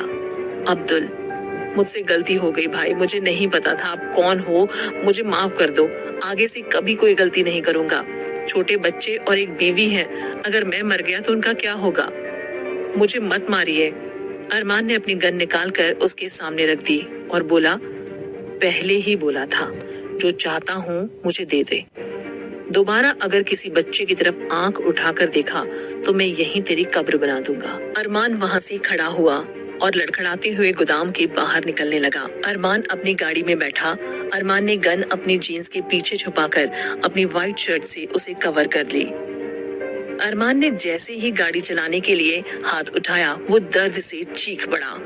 अरमान ने किसी तरह हिम्मत करते हुए गाड़ी स्टार्ट की और घर की तरफ मोड़ दी। अरमान के आदमी अमित को लेकर घर में आ चुके थे।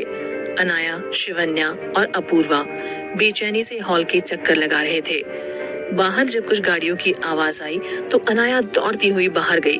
उसके पीछे अपूर्वा और शिवन्या भी भागती हुई दरवाजे पर पहुंची।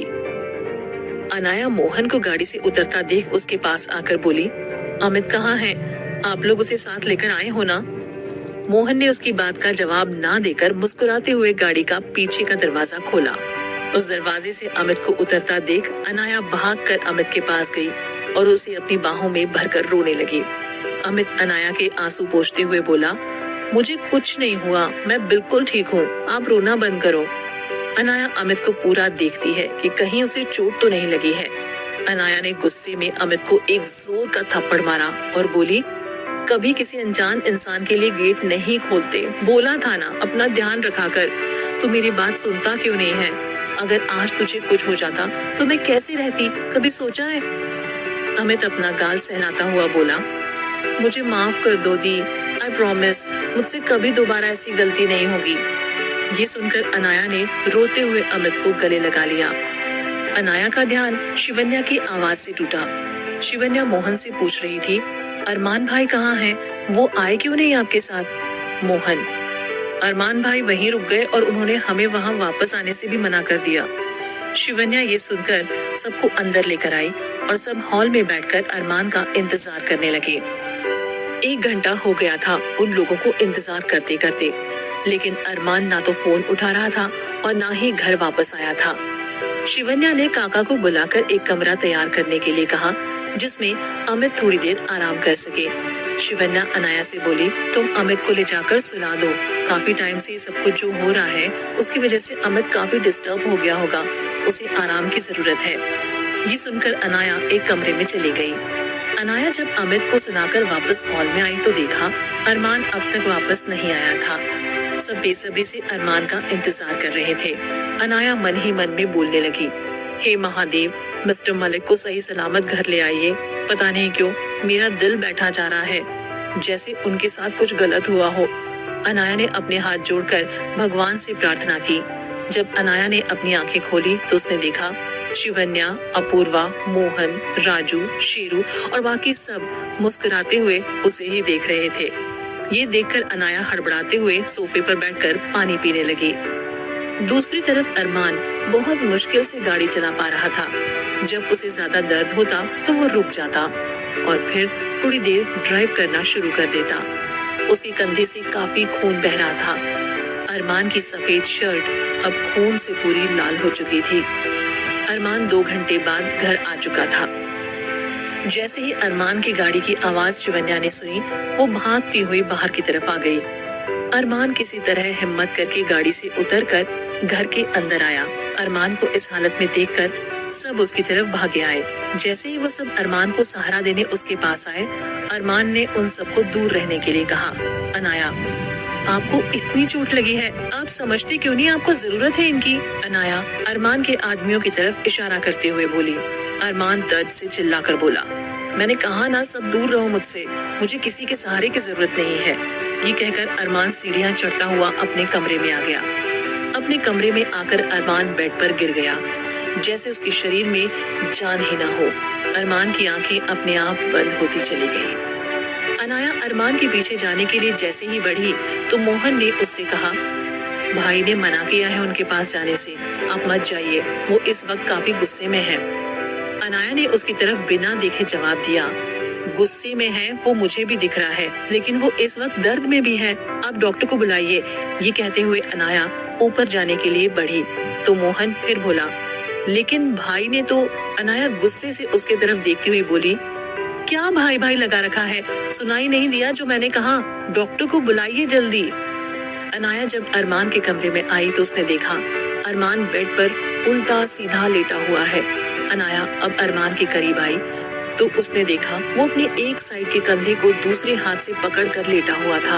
अनाया ने अरमान के हाथ को उसके कंधे से हटाया तो वो हैरान हो गई। उसके सीधे हाथ के कंधे को गोली छूकर निकली थी।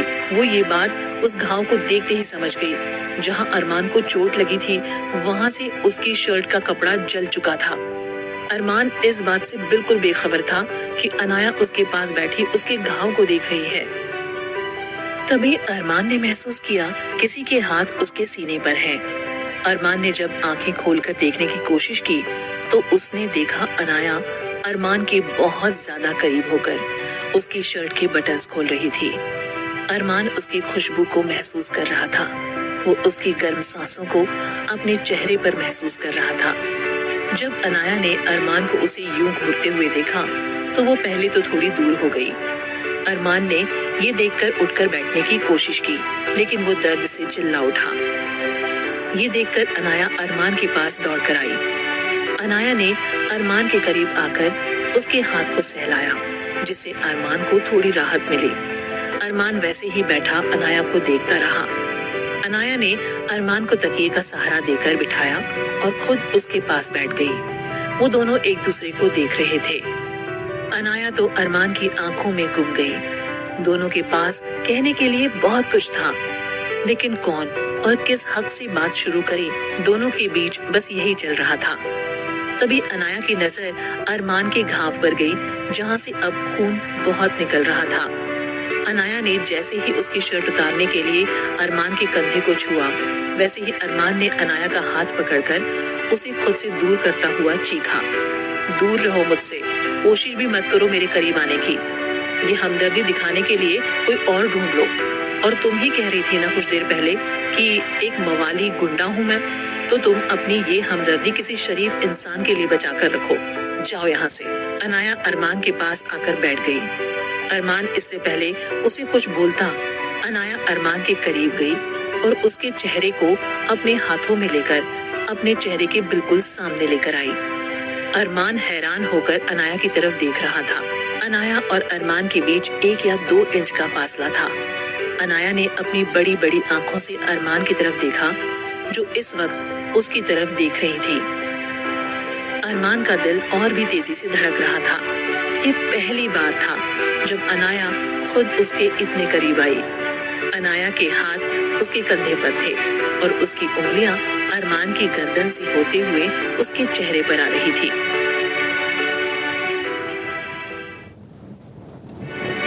इस वक्त अरमान अपना सारा दर्द भूलकर खुद को इतना करीब महसूस कर रहा था। ये सब उसके लिए किसी खूबसूरत सपने से कम नहीं था। अनाया ने देखा अरमान ने अपनी आंखें बंद की हुई हैं। अनाया अरमान के और करीब आई और उसके कान में बोली, सॉरी। अरमान इससे पहले कुछ समझ पाता, अनाया ने उसके घाव पर चिपकी उसकी शर्ट झटके से फाड़कर फेंक दी और उससे दूर जाकर खड़ी हो गई। अरमान दर्द से चीख पड़ा। अनाया ने जब अरमान को दर्द में देखा तो ना चाहते हुए भी अरमान की तरफ दौड़ पड़ी और अरमान को गले से लगा लिया। अनाया अब अरमान की पीठ सहलाते हुए बोली, मुझे माफ कर दीजिए, लेकिन मैं क्या करती? अगर वो कपड़ा आपके घाव से ज्यादा देर और चिपका रहता तो आपको इन्फेक्शन हो सकता था। आई एम सॉरी, मेरे पास इसके अलावा और कोई ऑप्शन नहीं था। अनाया ने महसूस किया कि अरमान की पकड़ ढीली हो गई थी। अनाया ने खुद को उससे अलग करके देखा। अरमान बेहोश हो चुका था। तभी दरवाजे पर आवाज हुई और घर के सब लोग अरमान के कमरे में आ गए। सबने अनाया और अरमान को इतने करीब देखा तो सब मुस्कुराते हुए डॉक्टर को अंदर ले आए। अनाया ने जब सबको उस कमरे में देखा तो वो अरमान से अलग होने के लिए उठी तो उसने पलट कर देखा। अरमान ने अभी भी उसका हाथ मजबूती के साथ पकड़ा हुआ है। अनाया भी अरमान के पास बैठ गई। उसने अरमान के हाथों से अपना हाथ छुड़ाने की कोशिश नहीं की। डॉक्टर आए और उन्होंने बताया, अरमान को गोली छूकर निकली है। डरने वाली कोई बात नहीं है, बस खून ज्यादा बह गया है तो कुछ दिन ख्याल रखना पड़ेगा। इंजेक्शन दे दिया है, थोड़ी देर में होश आ जाएगा। ये कहकर डॉक्टर वहां से चले गए। शिवन्या अरमान के पास बैठ गई। उसकी आंखों में अरमान के लिए चिंता और उसे खोने का डर साफ दिख रहा था। अनाया ने शिवन्या को रोता देखकर कहा, तुम टेंशन मत लो, मिस्टर मलिक बहुत जल्दी ठीक हो जाएंगे और डॉक्टर ने भी तो बोला है उनका घाव जल्दी भर जाएगा और वो पहले की तरह ठीक हो जाएंगे। शिवन्या ने अनाया की तरफ देखते हुए कहा, कुछ घाव कभी नहीं भरते, वो वक्त के साथ नासूर हो जाते हैं। तुम्हारी बातों का भी असर कुछ ऐसा ही हुआ है भाई पर। पूरी दुनिया उनके इशारे पर चलती है और वो तुम्हारे इशारे पर। किसी से प्यार करना या ना करना हमारी बस में नहीं है, लेकिन हम उसके प्यार की इज्जत तो कर ही सकते हैं ना। मैं ये नहीं कहती कि मेरे भाई तुमसे प्यार करते हैं तो बदले में तुम भी उन्हें प्यार करो, लेकिन भाई के प्यार की इज्जत तो कर ही सकती हो ना। शिवन्या ये कहकर वहां से जाने के लिए उठी और दरवाजे की तरफ मुड़ गई। शिवन्या ने जब वापस मुड़कर अनाया को देखा तो अनाया अरमान को ही देखते हुए कुछ सोच रही थी। शिवन्या, भले ही तुम भाई से प्यार नहीं करती हो, लेकिन इतना जरूर जानती हूँ, जिस दिन तुम असली अरमान मलिक को जान गई ना, उस दिन तुम उन पर अपनी जान दे दोगी। ये कहकर शिवन्या अरमान के कमरे से बाहर निकल गई। अनाया अभी तक अरमान को देखते हुए शिवन्या ने जो कुछ भी कहा उसके बारे में सोच रही थी। तभी अपूर्वा अनाया के पास आकर बैठ गई। उसे घूरते हुए बोली, ये सब चल क्या रहा है, मुझे कुछ बताएगी? अनाया अरमान को देखते हुए बोली, आज ये बंदा जिस हालत में है उसकी वजह सिर्फ और सिर्फ मैं हूँ, तो मेरा फर्ज बनता है इनका साथ देना। जब तक ये ठीक नहीं हो जाते मैं इन्हें छोड़कर कहीं नहीं जाऊंगी। अपूर्वा, चल, ये तो था जालिम दुनिया को बताने के लिए, अब सच बोल। अनाया अपूर्वा की तरफ हैरानी से देखते हुए, कौन सा सच? अपूर्वा, देख यार, मुझे घुमा फिराकर बात करनी नहीं आती, तो मैं अब सीधे अपनी बात पर आती हूँ। आज पूरे दिन से ये चल क्या रहा है तेरे और अरमान के बीच? कभी वो तुझे गले लगा रहा है, कभी तू उसके इतने करीब मिलती है। मुझे तो बता, कम से कम चल क्या रहा है तेरे दिमाग में? अनाया, मेरे दिमाग में कुछ नहीं चल रहा है। जो सच था, जितना सच था, सब तेरे सामने है। उन्होंने मुझे गले क्यों लगाया ये मुझे नहीं पता, लेकिन मैं उनके करीब थी, इसका भी एक रीजन है जो कि वैलिड है। अपूर्वा झल्लाकर, अरे यार तो बता ना, अब क्या तेरे लिए मुहूर्त निकलवाएं? अनाया, अरमान के घाव से बहुत ज्यादा खून बह रहा था। जब मैं यहाँ आई तो वो पूरी तरह से होश में भी नहीं थे, इन्हें गोली छूकर निकल गई है। जब ये बेहोश थे तब मैंने इनकी शर्ट उतारने की कोशिश की, लेकिन तभी इन्हें होश आ गया और मैं इनकी शर्ट उतारकर इस घाव पर कोई दवाई भी नहीं लगा पाई। इनकी शर्ट का कपड़ा इनके घाव पर चिपक गया था, जिससे इन्हें इन्फेक्शन हो सकता था। अपूर्वा बहुत ध्यान से सब कुछ सुन रही थी। अनाया, मेरे पास इनके करीब जाकर इनकी शर्ट उतारने के अलावा और कोई रास्ता नहीं था। ये बोलकर अनाया ने उसे सारी बात बता दी और चुप होकर अपने हाथों में अरमान का हाथ देखने लगी। अपूर्वा झूठा गुस्सा दिखाते हुए, यार तूने तो मेरा दिल ही तोड़ दिया ये सब बताकर। काश तेरी जगह पर मैं होती। कितनी लकी है तू, ये बात तुझे भी नहीं पता। अच्छा छोड़, ये बता तेरा खाना ऊपर ही लाऊं या नीचे आकर तू हमारे साथ खाना खाएगी? अनाया अरमान की तरफ देखते हुए, मुझे भूख नहीं है, तू खा ले। और अगर अमित जग गया हो तो उसे भी खिलाकर सुला दे और तू खुद भी सो जा।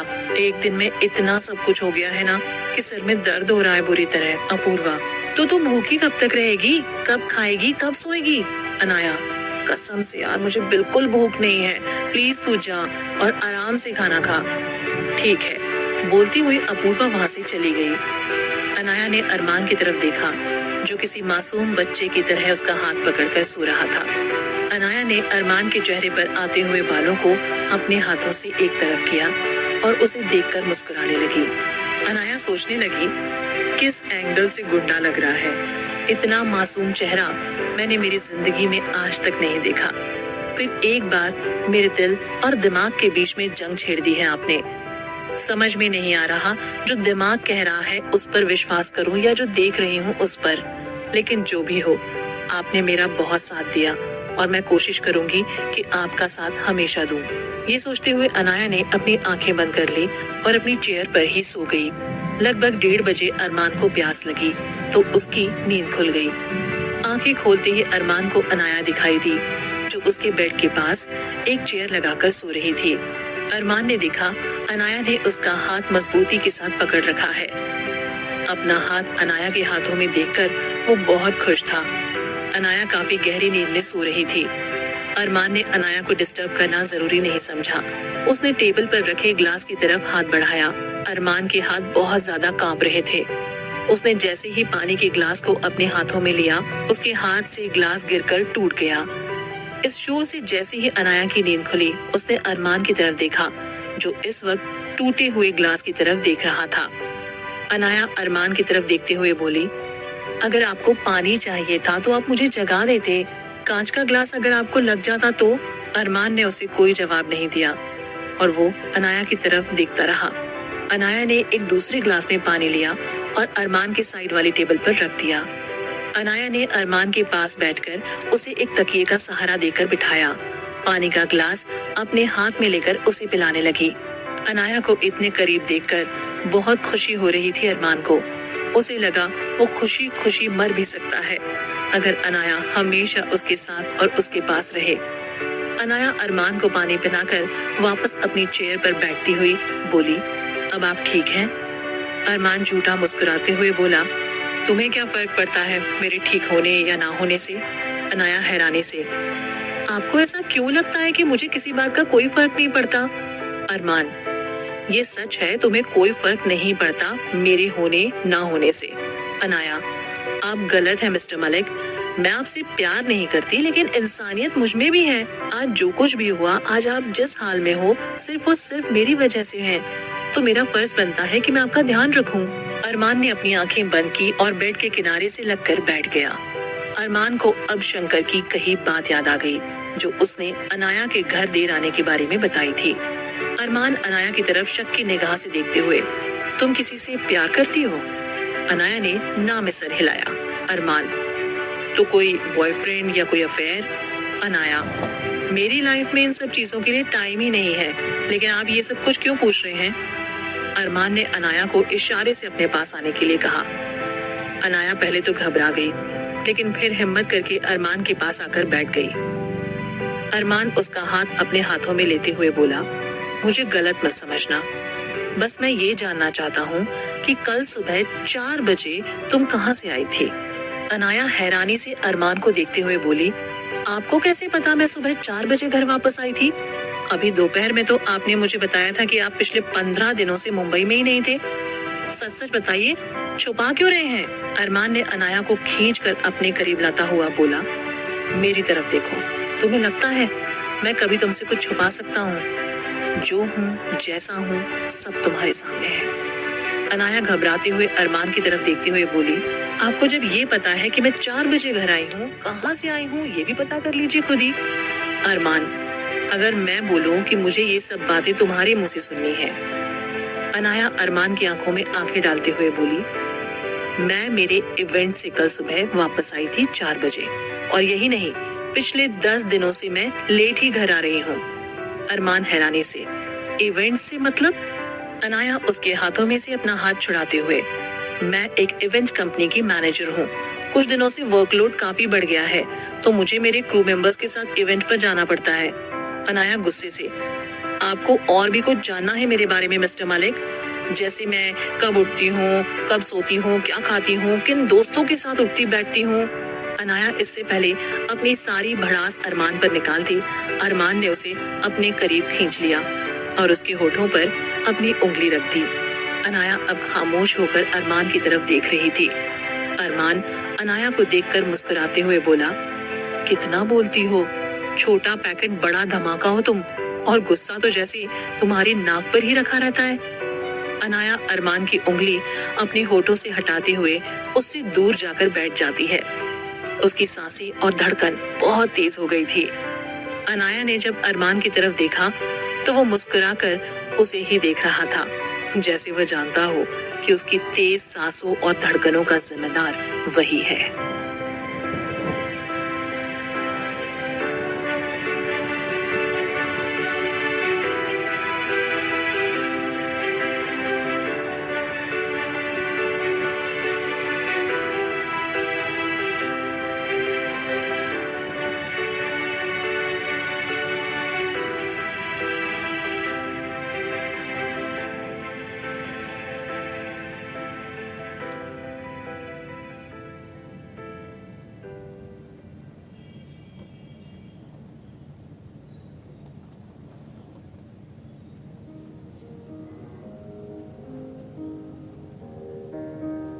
अनाया ने देखा कि अरमान उससे नजरें हटा ही नहीं रहा है, तो उठकर बालकनी में चली गई।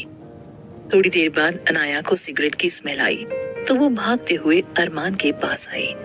उसने देखा अरमान के एक हाथ में सिगरेट और दूसरे हाथ में विस्की का एक ग्लास है। अनाया ने खांसते हुए अरमान का ध्यान अपनी तरफ किया ताकि वो उसे देखकर ये सब छोड़ दे। अरमान ने एक बार नजर उठाकर अनाया को देखा और फिर सिगरेट के कश भरने लगा। अरमान विस्की के ग्लास को जैसे ही अपने होठों के करीब लाया, अनाया ने आकर वो ग्लास उसके हाथ से छीनकर पास की टेबल पर रख दिया। अरमान ने अनाया को देखा जो उसकी सिगरेट की तरफ देख रही थी। अरमान उसकी तरफ देखते हुए, नहीं, तुम ऐसा कुछ नहीं करोगी। अनाया गुस्से से, मैंने क्या करना है? आप करोगे जो करना है। सिगरेट नीचे फेंकिए, अभी के अभी। अरमान जब अनाया को थोड़ा परेशान करने के मूड से बोला, और नहीं फेंकूं तो? ये बोलते हुए उसने सिगरेट अपने लेफ्ट हाथ में ले ली। अनाया ये सुनकर गुस्से से अरमान के बेड पर आ गई और उसके हाथ से सिगरेट लेने की कोशिश करने लगी। अरमान अनाया को परेशान करने के लिए अपना हाथ आगे पीछे करता रहा। बहुत कोशिशों के बाद भी अनाया जब अरमान के हाथ से सिगरेट ना ले पाई तो वो अरमान के सामने आकर बैठ गई और लंबी लंबी सांसें लेने लगी। अरमान ये देखकर हंसता हुआ बोला, क्या हुआ, छोटे पैकेट ने इतनी जल्दी हार मान ली? अनाया हांफते हुए, मुझे दोबारा छोटा पैकेट बोला ना तो आपके लिए अच्छा नहीं होगा। और किसने कहा मैंने हार मान ली? वो तो बस मैंने आपके हाथ को देखकर 2 मिनट का ब्रेक दिया है आपको। उसकी बात सुनकर अरमान अब जोर से हंसने लगा। अनाया ने जब अरमान को मुस्कुराते हुए देखा तो वो भी बहुत खुश हो गई। अनाया अरमान को देखे जा रही थी।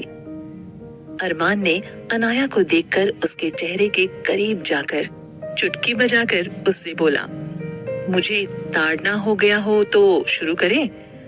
अनाया हड़बड़ाकर, क्या शुरू करें? मैं समझी नहीं। अरमान ने अपनी सिगरेट की तरफ इशारा किया। अनाया ये सुनते ही अरमान के हाथ पर झपटी और अरमान के ऊपर आ गिरी। अनाया अरमान को करीब देखकर डर गई। अनाया अरमान के ऊपर से उठने की कोशिश करने लगी, लेकिन वो बहुत कोशिश के बाद भी उसके ऊपर से उठ नहीं पाई। अरमान ने अपने हाथ से सिगरेट गिरा दी और अनाया को कमर से पकड़े हुए उसे अपने ऊपर से उठाया। अरमान के छूने से ही अनाया बर्फ की तरह जम गई। जब अरमान ने उसे कमर से पकड़ा, तब न जाने क्यों उसकी आंखें अपने आप बंद हो गईं। अरमान ने जब अनाया की आंखें बंद देखी तो उससे रुका नहीं गया। वो अनाया के करीब गया और अनाया के चेहरे पर आते हुए बालों को अपने हाथ से हटाने लगा। अनाया अब भी आंखें बंद करते हुए अरमान के छूने के एहसास को महसूस कर रही थी।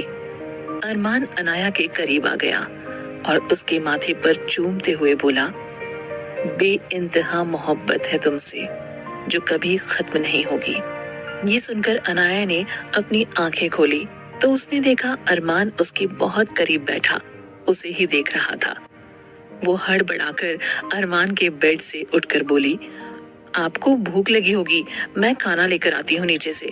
ये कहकर अनाया कमरे से बाहर जाने के लिए मुड़ती है। तभी अरमान उसे बोलता है, ये मेरी बात का जवाब नहीं है। अनाया उसे देखते हुए, कुछ सवालों के जवाब नहीं होते मिस्टर मलिक। ये कहकर अनाया नीचे बने किचन में चली गई। अनाया जब नीचे आई तो उसने देखा शिवन्या किसी से फोन पर बात करते हुए रो रही थी। करीब आकर अनाया ने शिवन्या के कंधे पर हाथ रखा। शिवन्या ने अनाया को देखकर फोन काट दिया। आंसू पोंछते हुए बोली, तुम कब आई? अनाया उसके पास बैठकर, जब तुम रो रही थी। क्या हुआ, तुम ठीक हो ना? शिवन्या, सच कहूं तो मुझे भाई की टेंशन हो रही है। अनाया, मिस्टर मलिक अब ठीक है, तुम टेंशन मत लो, वो जल्दी ठीक हो जाएंगे।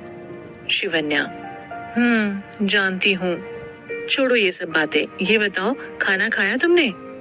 अनाया, मुझे भूख नहीं है, मैं तो बस मिस्टर मलिक के लिए खाना लेने आई थी, तुम्हें यहाँ देखा तो बस रुक गई। अब तुम सो जाओ, काफी रात हो गई है। शिवन्या, ओके, मैं सोने जा रही हूँ और किचन सामने से राइट पर है, गुड नाइट। ये कहकर शिवन्या अपने कमरे की तरफ बढ़ गई। Anaya, thank you, good night. Anaya kitchen में आकर खाना गर्म करके अरमान के कमरे में लेकर आ गई। अरमान कमरे में उसका इंतजार बेसब्री से करने लगा। उसकी नजरें बार बार दरवाजे तक जाकर वापस आ जाती। अनाया खाना लेकर अरमान के कमरे में आई और टेबल पर खाना रख दिया। अनाया को आता देख अरमान के चेहरे पर एक मीठी सी मुस्कान आ गई। अनाया अरमान के पास आई और उसे खाने के लिए बोला। अरमान ने उठने की कोशिश की, लेकिन वो उठ नहीं पाया अपने दर्द की वजह से।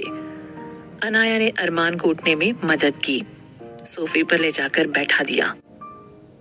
अनाया ने एक प्लेट में अरमान को खाना डालकर दिया और खुद सामने सोफे पर बैठकर अपने फोन में बिजी हो गई। अरमान ये देखकर बोला, तुम्हारा खाना कहाँ है? अनाया ने बिना अरमान की तरफ देखे जवाब दिया, मुझे भूख नहीं है, आप खा लीजिए। और भूख है क्यों नहीं तुम्हें, वजह? अनाया अपना फोन छोड़कर अरमान की तरफ गुस्से से देखते हुए बोली, हर चीज की वजह नहीं होती मिस्टर मलिक, मुझे भूख नहीं है तो बस नहीं है, आप अपना खाना खा लीजिए, इसके बाद आपको दवाई भी लेनी है। अरमान ने खाने की प्लेट को बिना छुए वहीं छोड़ दिया और बोला, मुझे भी भूख नहीं है।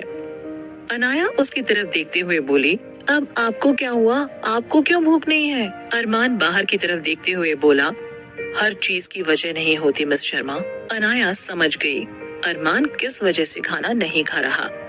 बेमन से अनाया ने एक दूसरी प्लेट में अपने लिए खाना डाला, उसे लेकर अरमान के सामने बैठ गई। अरमान ये देखकर मुस्कुराते हुए खाने की प्लेट की तरफ अपना हाथ बढ़ाता है। उसके सीधे हाथ के कंधे की चोट की वजह से वो खाने की प्लेट को छू भी नहीं पाया। अरमान ने अपने लेफ्ट हाथ से खाने की कोशिश की, लेकिन उससे रोटी का एक टुकड़ा भी तोड़ा नहीं गया। अनाया जो अब इन सब चीजों को देख रही थी, वो अपनी जगह से उठी और अरमान के पास आकर बैठ गई। अनाया ने प्लेट उठाई और रोटी का एक निवाला तोड़कर अरमान को खिलाया। खाना खाते वक्त अरमान ने जो अपनापन महसूस किया, वो उसके लिए बहुत अजीज था। अरमान ने इशारे से अनाया को भी खाने के लिए कहा। अनाया ने ना में सर हिलाया और अपने हाथों का निवाला अरमान की तरफ बढ़ा दिया। अरमान ने अपना मुंह साइड में करके कहा, पहले तुम खाओ। अनाया अरमान की ये बच्चों जैसी हरकत देखकर बड़बड़ाई। क्या मुसीबत है, मतलब हद ही है यार। खाने का मन ना हो लेकिन इन जनाब के लिए फिर भी खाओ। पता नहीं पिछले जन्म में किसके भाई को भगा कर ले गई थी जो अब ये सब देखना पड़ रहा है। हे महादेव बचा लो मुझे, पूरे 21 रुपए का प्रसाद चढ़ाऊंगी, बस इस मुसीबत और इस इंसान को मुझसे दूर रखना। अरमान अनाया को यूं बड़बड़ाते देखकर बोला, तुम्हारी भगवान से शिकायत पूरी हो गई हो तो खाना खा लो और खिलाओ भी। अनाया गुस्से में अपनी प्लेट से एक निवाला उठाकर अपने मुंह में रखती है। अरमान उसके पास बैठा उसे देखकर सोचता है, इतनी नफरत भी है मुझसे और खाना भी अपने हाथों से ही खिलाना है। तुम्हें समझना तो मेरे बस की बात नहीं। अनाया ने बेमन से जल्दी से एक रोटी किसी तरह अपने गले से नीचे उतारी। अरमान को खाना खिलाने के लिए जैसे ही अनाया ने अपना हाथ बढ़ाया तो अरमान ने उसकी कलाई पकड़ते हुए कहा, मेरा पेट भर गया। अनाया हैरानी से, इतनी जल्दी? अरमान मुस्कुराते हुए, तुमने जो खिलाया था। ये कहकर अरमान उसका हाथ छोड़ देता है और उठकर वॉशरूम की तरफ बढ़ जाता है। अनाया अरमान की बातों पर मुस्कुराते हुए नीचे चली जाती है। अनाया जब वापस लौटी तो उसने देखा अरमान बालकनी में खड़ा था। अनाया को आता देख अरमान अनाया से बोला, तुम्हारे कपड़ों पर खून लगा है। शिवन्या के कपड़े तुम्हें ढीले होंगे तो तुम मेरी टी शर्ट पहन सकती हो। अनाया, नहीं मैं ऐसे ही ठीक हूँ, सुबह घर जाकर चेंज कर लूंगी। अरमान उसके पास आकर, चेंज कर लो और फ्रेश होकर थोड़ी देर सो जाओ, अच्छी नींद आएगी। अनाया अरमान की टी शर्ट जो अरमान ने निकाल कर बेड पर रखी थी उसे लेकर बाथरूम की तरफ बढ़ गई। अरमान बालकनी में खड़ा होकर आज जो कुछ भी हुआ उसके बारे में सोचने लगा। उसने सोचा एक बार अनाया और अमित से इस बारे में बैठकर बात करनी होगी ताकि आगे उन्हें कोई परेशानी ना हो।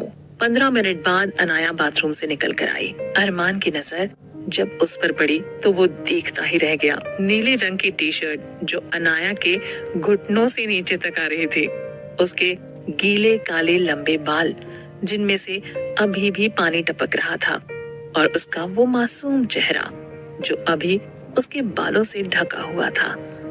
अरमान ने झटका देते हुए अपनी गर्दन को घुमा लिया, ये सोचकर कि अगर अनाया ने उसे खुद को यूं घूरते हुए पाया तो फिर शुरू हो जाएगी। मिस्टर मलिक, मुझे आपसे डर नहीं लगता, ये उम्मीद नहीं थी मुझे आपसे। अगर दोबारा ऐसा किया तो जेल की हवा खिलाऊंगी। आप गुंडे हो, पता नहीं क्या क्या प्रवचन सुनने को मिलेंगे। अरमान ये सब अभी सोच ही रहा था, तभी अनाया उसके पास आकर बोली, रात भर जागने का प्लान है क्या? अरमान उसकी तरफ देखता हुआ बोला, मुझे अभी नींद नहीं आ रही है, तुम सो जाओ, मैं बाद में सो जाऊंगा। अनाया, मिस्टर मलिक प्लीज मुझे परेशान करना बंद कीजिए, अगर आप सो जाएंगे तो मैं खुद सो जाऊंगी। अरमान, मेरे सोने ना सोने से तुम्हें क्या प्रॉब्लम है?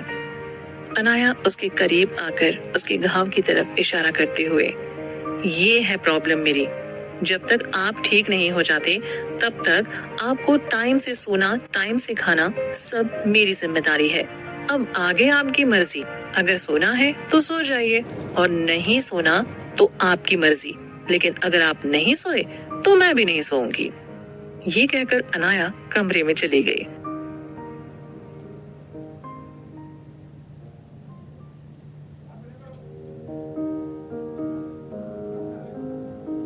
अरमान उसे जाता हुआ देखकर बोला, इसकी तो रिक्वेस्ट भी धमकी सी लगती है मुझे, महादेव ही जाने मेरा क्या होगा। ये सोचकर अरमान अपने कमरे में आकर अपने बेड पर बैठ गया।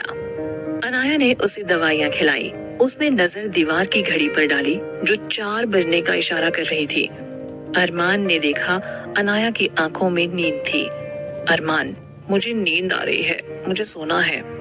अनाया ये सुनकर खुशी से उसकी तरफ देखते हुए बोली, हाँ मैं तो कब से कह रही हूँ आप सो जाइए, लेकिन आप ही हैं जो कब से उल्लू की तरह जगे हुए हैं। अरमान मुस्कुराते हुए, हाँ मुझे भी लगता है मुझे अब सो जाना चाहिए, लेकिन तुम कहाँ सोगी? अनाया सोफे की तरफ इशारा करते हुए बोली, उस सोफे पर अरमान मुस्कुराते हुए, हाँ मुझे पता है तुम छोटा पैकेट हो, कहीं भी फिट हो जाओगी। अनाया गुस्से से, आपने अगर मुझे दोबारा छोटा पैकेट बोला ना तो मुझसे बुरा कोई नहीं होगा, समझे आप? अरमान हंसते हुए हाँ में सिर हिलाता है और बेड पर लेटने की कोशिश करता है। अनाया उसके पास आकर उसे लेटने में मदद करती है। अनाया अरमान के कंधे के पास एक छोटा सा तकिया लगा रही होती है। उसके बालों से गिरता हुआ पानी अरमान के चेहरे से गिरता है। अरमान मुस्कुराकर सोचता है, किस्मत भी बड़ी अजीब है, जिसे देखने के लिए मरा जाता था वो खुद मेरे इतने करीब है। खुदा करे तुम हमेशा मेरे इतने ही करीब रहो। मेरे दिल से उठती हर दुआ में बस तुम्हारा नाम है। अरमान अनाया की तरफ देखता है। अनाया अरमान को कंबल उड़ाते हुए बोलती है, किसी चीज की जरूरत हो तो मुझे आवाज लगा देना, खुद उठकर कलाकारी मत करना। Good night. ये कहकर अनाया सोफी की तरफ बढ़ती है। तभी अरमान उसका हाथ पकड़कर उसे अपनी तरफ खींचते हुए बोलता है, तुम्हारी जरूरत है मुझे। अनाया हैरानी से, मतलब? अरमान उसे और अपने करीब करके अनाया के चेहरे पर आते हुए बालों को अपने हाथों से एक तरफ करता है। अरमान, तुम्हारी जरूरत है मुझे, हर वक्त और हमेशा। ये कहते हुए वो अनाया के चेहरे को अपने चेहरे के करीब लाता है। अरमान उसकी उंगलियों में अपने हाथों की उंगलियों को मिलाते हुए बोलता है, मैंने कुछ पूछा है तुमसे, जवाब दो। अनाया अब भी डर की वजह से अपनी आंखें बंद रखती है। अरमान, बेटा कुछ पूछा है तुमसे, अपनी आंखें खोलो और मेरी तरफ देखो। अनाया धीरे से अपनी आंखें खोलती है। सामने अरमान को इतने करीब देखकर वो डर से वापस अपनी आंखें नीचे कर लेती है। अनाया, छोड़िए मुझे। अरमान उसकी इस अदा पर मुस्कुराते हुए, जब तक मुझे मेरी बात का जवाब नहीं मिल जाता मैं तुम्हें नहीं छोड़ने वाला। अनाया अरमान की बाहों से निकलने की बहुत कोशिश करती है, लेकिन सब कोशिश बेकार। अरमान अनाया को अपनी बाहों में और तेजी से कसता है। अरमान, जितना दूर जाने की कोशिश करोगी उतनी मेरे करीब आओगी। यकीन ना हो तो कोशिश करके देख लो। अनाया, चाहते क्या हो आप मुझसे? अरमान, ये तुम पूछ रही हो? अनाया ने अपनी आंखें ऊपर की तो अरमान उसकी आंखों में आंसू देखकर डर गया। अरमान ने तुरंत अपनी बाहों की पकड़ से अनाया को छोड़ा। अनाया अरमान के बेड से उठकर बोली, इस प्यार नाम से नफरत है मुझे। मर्दों के प्यार की शुरुआत चाहे कहीं से भी हो, लेकिन खत्म एक जगह पर आकर होती है। एक औरत प्यार से मर्द के साथ सोती है, लेकिन एक मर्द सिर्फ सोने के लिए प्यार करता है। अनाया आंखों में आंसू भरकर अरमान की तरफ देखते हुए, दोबारा मेरे सामने इन फालतू चीजों की बात मत करिएगा, और सबसे जरूरी बात, मेरा आपके घर आना एक गलती थी, एक भूल जो मैंने की है, उसके लिए मैं माफी मांगती हूँ। आपने मुझे मेरा भाई वापस लौटाया है, इसके लिए मैं आपकी हमेशा शुक्रगुजार रहूंगी। आपको चोट मेरे भाई को बचाते वक्त लगी, मतलब मेरी वजह से लगी, तो मेरा फर्ज बनता है जब तक आपके जख्म नहीं भर जाते मैं आपका ख्याल रखूं। और अगर इस चीज को आप अपने लिए मेरा प्यार कहते हैं तो आप बहुत बड़ी गलतफहमी में हैं। दोबारा मेरे करीब आने की कोशिश भी मत कीजिएगा। आपका तो पता नहीं, लेकिन मैं मेरे साथ ऐसा कुछ कर बैठूंगी जिसका अफसोस आपको जिंदगी भर रहेगा। ये कहकर अनाया बालकनी की तरफ चली जाती है। अरमान हैरान सा होकर अनाया को जाते हुए देखता है। उसका दिमाग तेजी के साथ घूम रहा था। वो सोचने लगा, 21 साल की छोटी सी लड़की प्यार के बारे में इतना कैसे सोच सकती है? उसने जो कहा वो सही नहीं, पर उसे गलत भी नहीं कह सकते। ऐसा क्या हुआ है उसके साथ जो प्यार से इतनी नफरत है उसे? जरूर कोई बात है, वरना ये आज इतना कुछ नहीं बोलती, वो भी मेरे सामने। ये सोचकर अरमान ने बेड से उठने की कोशिश की। उसके हाथ में हो रहे दर्द का एहसास नहीं था उसे अब। वो उठकर बालकनी में आया। अरमान अनाया से थोड़ी दूरी बनाकर खड़ा हो गया। अरमान ने अनाया की तरफ देखा तो उसके चेहरे पर आंसू के निशान थे। अरमान, मुझे माफ कर दो, मुझे नहीं पता था मेरा करीब आना तुम्हें इस कदर हर्ट करेगा। आगे से कभी ऐसा नहीं होगा, आई प्रॉमिस। अनाया आसमान की तरफ देखते हुए बोली, दुनिया के सारे वादे टूटने के लिए ही बने होते हैं। अरमान पहले ही अनाया की बातों से बाहर नहीं निकल पाया था। उसके ऊपर से अनाया की ये और बातें उसे परेशान करने लगी। उसने अनाया से कोई बात या बहस करना जरूरी नहीं समझा। उसे पता था ये गुस्सा इतनी जल्द खत्म होने वालों में से नहीं है। अरमान अनाया से बोला, तुम्हें सो जाना चाहिए, अब थोड़ी देर सो जाओ तो तुम्हें ठीक लगेगा। ये कहकर अरमान अनाया के साथ अंदर आ गया। अरमान बेड पर आकर लेटने की कोशिश करने लगा। अनाया अरमान के पास आई और जैसे ही वो उसे लेटने के लिए सहारा देने लगी, तभी अरमान ने उसका हाथ झटक कर खुद से दूर कर दिया और जैसा लेटा गया वैसे ही उल्टा सीधा लेट गया। अरमान अपनी पीठ अनाया की तरफ करके लेट गया। अनाया को ये सब देखकर हैरानी नहीं हुई। अनाया आकर सोफे पर लेट गई। इतना सब होने के बाद अनाया को अब कहाँ नींद आनी थी। वो सोचने लगी, जो हुआ वो अच्छा नहीं हुआ, लेकिन अरमान के लिए यही सही था। उसका अरमान के करीब जाना उसके लिए ही खतरनाक हो सकता है। वो अरमान को कभी खोना नहीं चाहती थी, फिर चाहे उसे अरमान को खुद से दूर ही क्यों ना करना पड़े। इसमें कोई शक नहीं था कि वो अरमान को पसंद करने लगी है, बस इसका एहसास होना उसे बाकी था। अनाया ने अरमान की तरफ देखा, वो शायद सो चुका था। ये देखकर अनाया को थोड़ी राहत महसूस हुई और उसने भी सोने के लिए आंखें बंद कर ली। अनाया की आंख सुबह देर से खुली। उसने उठकर देखा, सुबह के 6 बज रहे हैं। अनाया ने अरमान की तरफ देखा तो वो अभी भी सो रहा था। अनाया धीरे से उठकर अरमान के कमरे से बाहर आ गई। अनाया अपूर्वा और अमित के कमरे में गई। वहाँ जाकर उसने देखा दोनों घोड़े बेचकर सो रहे हैं। ये देखकर अनाया ने अपूर्वा को जोर से हिलाया। अनाया, उठ जा यार, और कितना सोएगी। अपूर्वा पर तो जैसे किसी बात का कोई फर्क ही ना पड़ा हो। अनाया ने कमरे में नजर दौड़ाई तो उसे पानी का एक जग भरा हुआ मिला। उसने उस पानी को अपूर्वा पर फेंक दिया। अपूर्वा हड़बड़ाकर उठी। क्या हो गया, मैं कहाँ हूँ? वो शायद अभी भी नींद में बड़बड़ा रही थी। अनाया, महारानी विक्टोरिया, आप अपनी ही दुनिया में हैं। अब आप उठने का कष्ट करेंगी, हमें घर भी जाना है। अपूर्वा आंखें मलते हुए, मेरी जिंदगी की सबसे बड़ी गलती है तेरे साथ दोस्ती करना। पनौती करके बैठी है मेरी लाइफ में। असल जिंदगी में किसी लड़के को तो आने ही नहीं देती। अब तो सपने में भी अपनी टांग घुसा देती है। आज तू बता ही दे, दिक्कत क्या है तुझे मुझसे? अनाया, ड्रामा बंद कर और उठकर बैठ, हमें वापस अपने घर जाना है। अपूर्वा, हाँ भाई, रात गुजार ली ससुराल में, अब तो मायके जाना ही पड़ेगा। अनाया, फालतू की बातें मत कर मेरे साथ। दोबारा अगर ऐसी कोई भी बात की ना तो मुंह तोड़ दूंगी तेरा, समझी? अनाया उठकर अमित के पास आकर बोली, गुड मॉर्निंग भाई, तबीयत कैसी है अब तेरी? अमित उठकर, मैं तो बिल्कुल ठीक हूँ। मिस्टर मलिक कैसे हैं अब? कल मैं उनसे मिलकर थैंक यू भी नहीं बोल पाया। अपूर्वा थी बता रही थी उन्हें गोली छूकर निकल गई। अब कैसे हैं वो? ज्यादा परेशानी वाली बात तो नहीं है? अनाया उसके सर पे हाथ फेरते हुए, वो बिल्कुल ठीक है, बस जख्म भरने में थोड़ा टाइम लगेगा, जल्दी वो ठीक हो जाएंगे। अमित, दी मैं एक बार उनसे मिलने जाऊं, बस थैंक यू बोलकर आ जाऊंगा। अनाया, वो अभी सो रहे हैं, मैं तुझे शाम को वापस ले आऊंगी उनसे मिलने। अमित हाँ में सर हिलाता हुआ बाथरूम की तरफ बढ़ गया।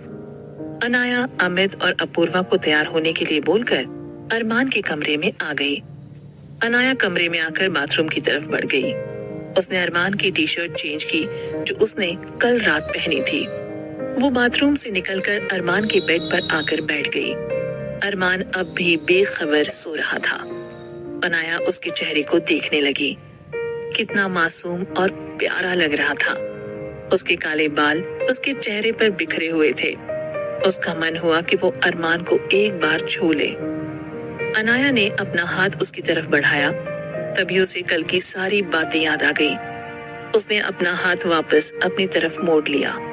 वो बेड से उठकर कमरे के बाहर आ गई। बाहर आके उसने देखा अमित, अपूर्वा और शिवन्या हॉल में उसका इंतजार कर रहे थे। वो एक फीकी सी मुस्कान लिए उनके पास आकर बैठ गई। शिवन्या, तो अब आपको घर जाना है? अनाया, हाँ, वो घर जाना जरूरी है और ऑफिस भी जाना है। शिवन्या, कोई बात नहीं, मैं समझ सकती हूँ, आप जा सकती हैं। तुमने भाई का इतना ख्याल रखा, उसके लिए थैंक यू। अनाया, आप थैंक यू मत बोलिए, मुझे आपसे कल के बिहेव के लिए माफी मांगनी है।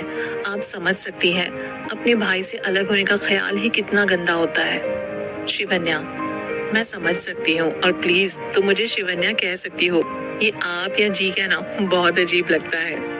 अनाया हंसते हुए, हाँ मैं आगे से ध्यान रखूंगी। तुम भी मुझे अनाया कह सकती हो। और क्या मुझे आपका नंबर मिलेगा? वो मैं कॉल करके मिस्टर मलिक के बारे में जान सकूं कि उनकी तबीयत कैसी है। शिवन्या, जी बिल्कुल। अनाया शिवन्या का नंबर अपने फोन में नोट करती है। अनाया अमित और अपूर्वा को लेकर घर आ जाती है। अनाया और अपूर्वा ऑफिस जाने के लिए तैयार होती हैं। घर से निकलने से पहले अनाया अमित से बोलती है, सुन भाई, तू घर से कहीं नहीं जाएगा, मुझसे बिना पूछे दरवाजा नहीं खोलेगा, समझ गया ना क्या कह रही हूँ मैं? अमित, जी दीदी मैं समझ गया, आप टेंशन मत लो मेरी, और आप शाम को जल्दी आने की कोशिश करना, मिस्टर मलिक से भी तो मिलने जाना है। अनाया, हाँ मैं कोशिश करूंगी, बाय। ये कहकर अनाया और अपूर्वा ऑफिस के लिए निकल जाती हैं। थोड़ी देर बाद अनाया ऑफिस पहुंचकर अपने कैबिन में आकर बैठ जाती है। अनाया अपना लैपटॉप खोलकर उसमें काम करने लग जाती है। दूसरी तरफ अरमान की नींद खुलती है। वो पहले से बहुत हल्का महसूस कर रहा था। उसकी नजर सोफे पर पड़ी तो वो हड़बड़ा गया। वो उठकर पूरे कमरे में अनाया का नाम लेकर चीखने लगा।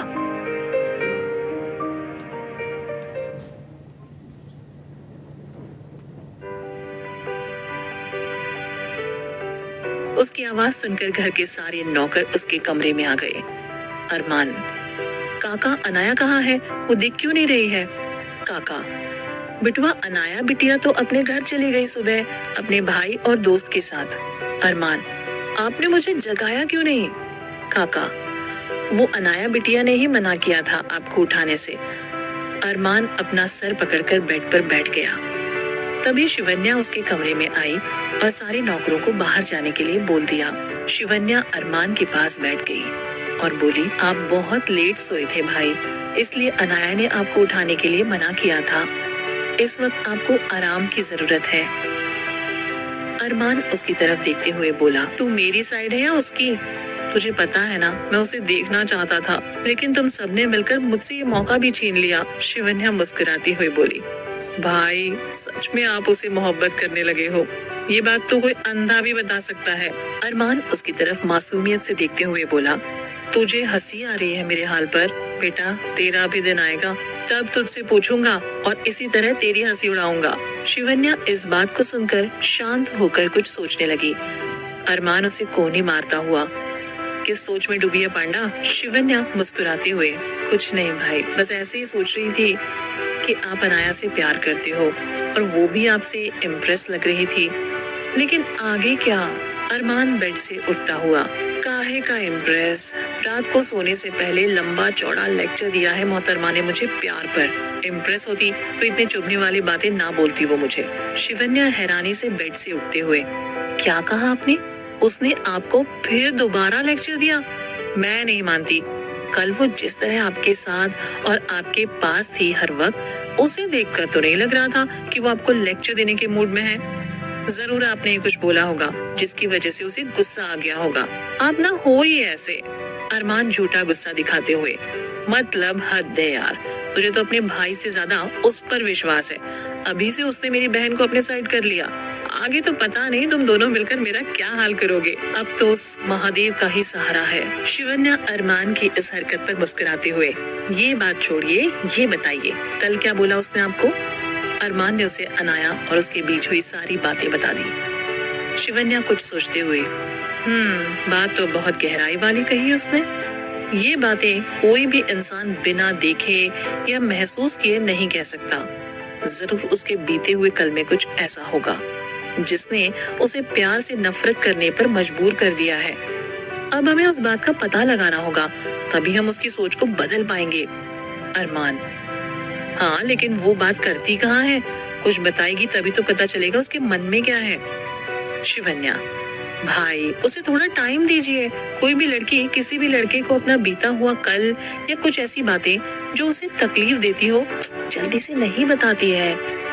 ये सुनकर अरमान हाँ में सर हिला देता है। शिवन्या, वैसे भाई आपको एक बात बताना भूल गई। शिवन्या अपनी बात पूरी करती उससे पहले अरमान का फोन बज उठा। अरमान ने फोन उठाकर देखा तो वही अननोन नंबर था जिससे कॉल दिल्ली में भी आ रहे थे। अरमान ने फोन काट दिया और वापस शिवन्या के पास बैठता हुआ बोला, हाँ बता, क्या बता रही थी? शिवन्या कुछ बोलती उससे पहले फिर अरमान का फोन बज उठा। इस बार अरमान ने फोन को साइलेंट कर दिया। अरमान आकर शिवन्या के पास बैठ गया। शिवन्या, किसका फोन था भाई? अरमान, पता नहीं किसका है, दिल्ली में था तब से इस नंबर से फोन आ रहे हैं। तो ये बात छोड़, जो बता रही थी वो बोल। शिवन्या कुछ बोलना शुरू करती उससे पहले उसका ही फोन बज उठा। उसने फोन उठाकर देखा तो किसी अननोन नंबर से उसे कॉल आ रहा था। अरमान उसे देखकर बोला, अब तेरे पास किसका फोन आ रहा है? शिवन्या, पता नहीं, कोई अननोन नंबर है भाई। अरमान, दिखा जरा मुझे। ये कहकर उसने शिवन्या का फोन अपने हाथ में लिया। फोन में आते हुए नंबर को देखकर वो चौंक गया। तब तक फोन कट चुका था। अरमान ने अपना फोन उठाकर शिवन्या के फोन से उस नंबर को मैच किया। शिवन्या अरमान को हैरान देखकर उससे बोली, क्या बात है भाई, आप इस तरह परेशान क्यों हो गए इस नंबर को देखकर?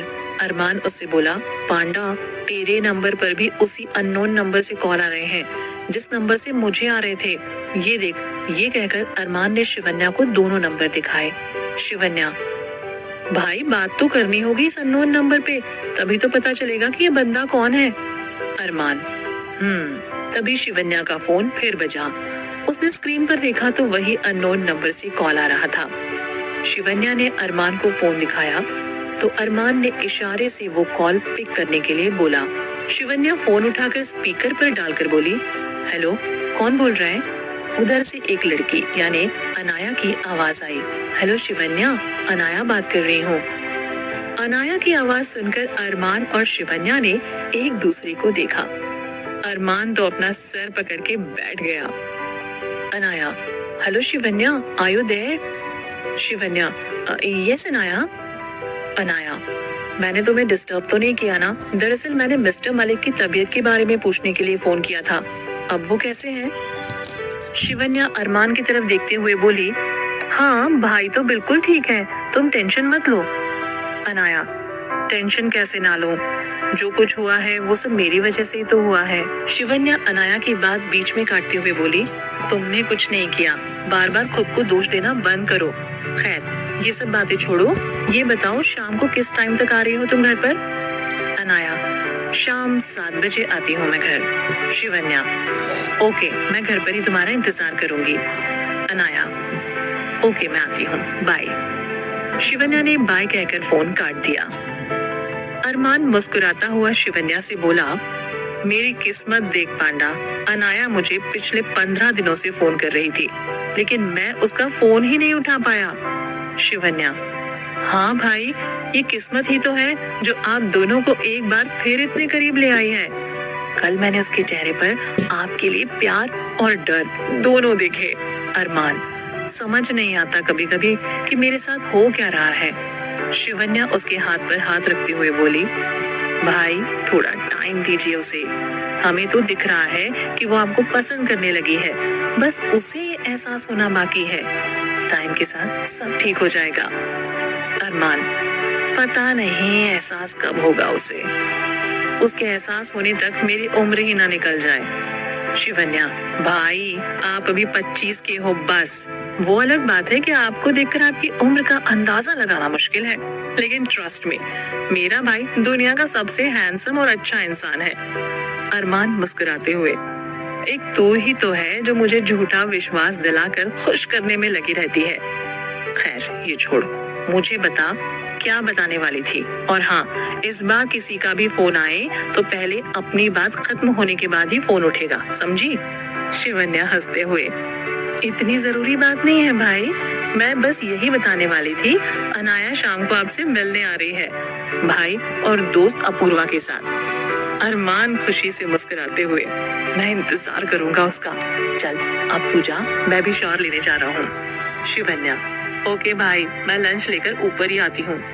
ये कहकर शिवन्या नीचे चली गई।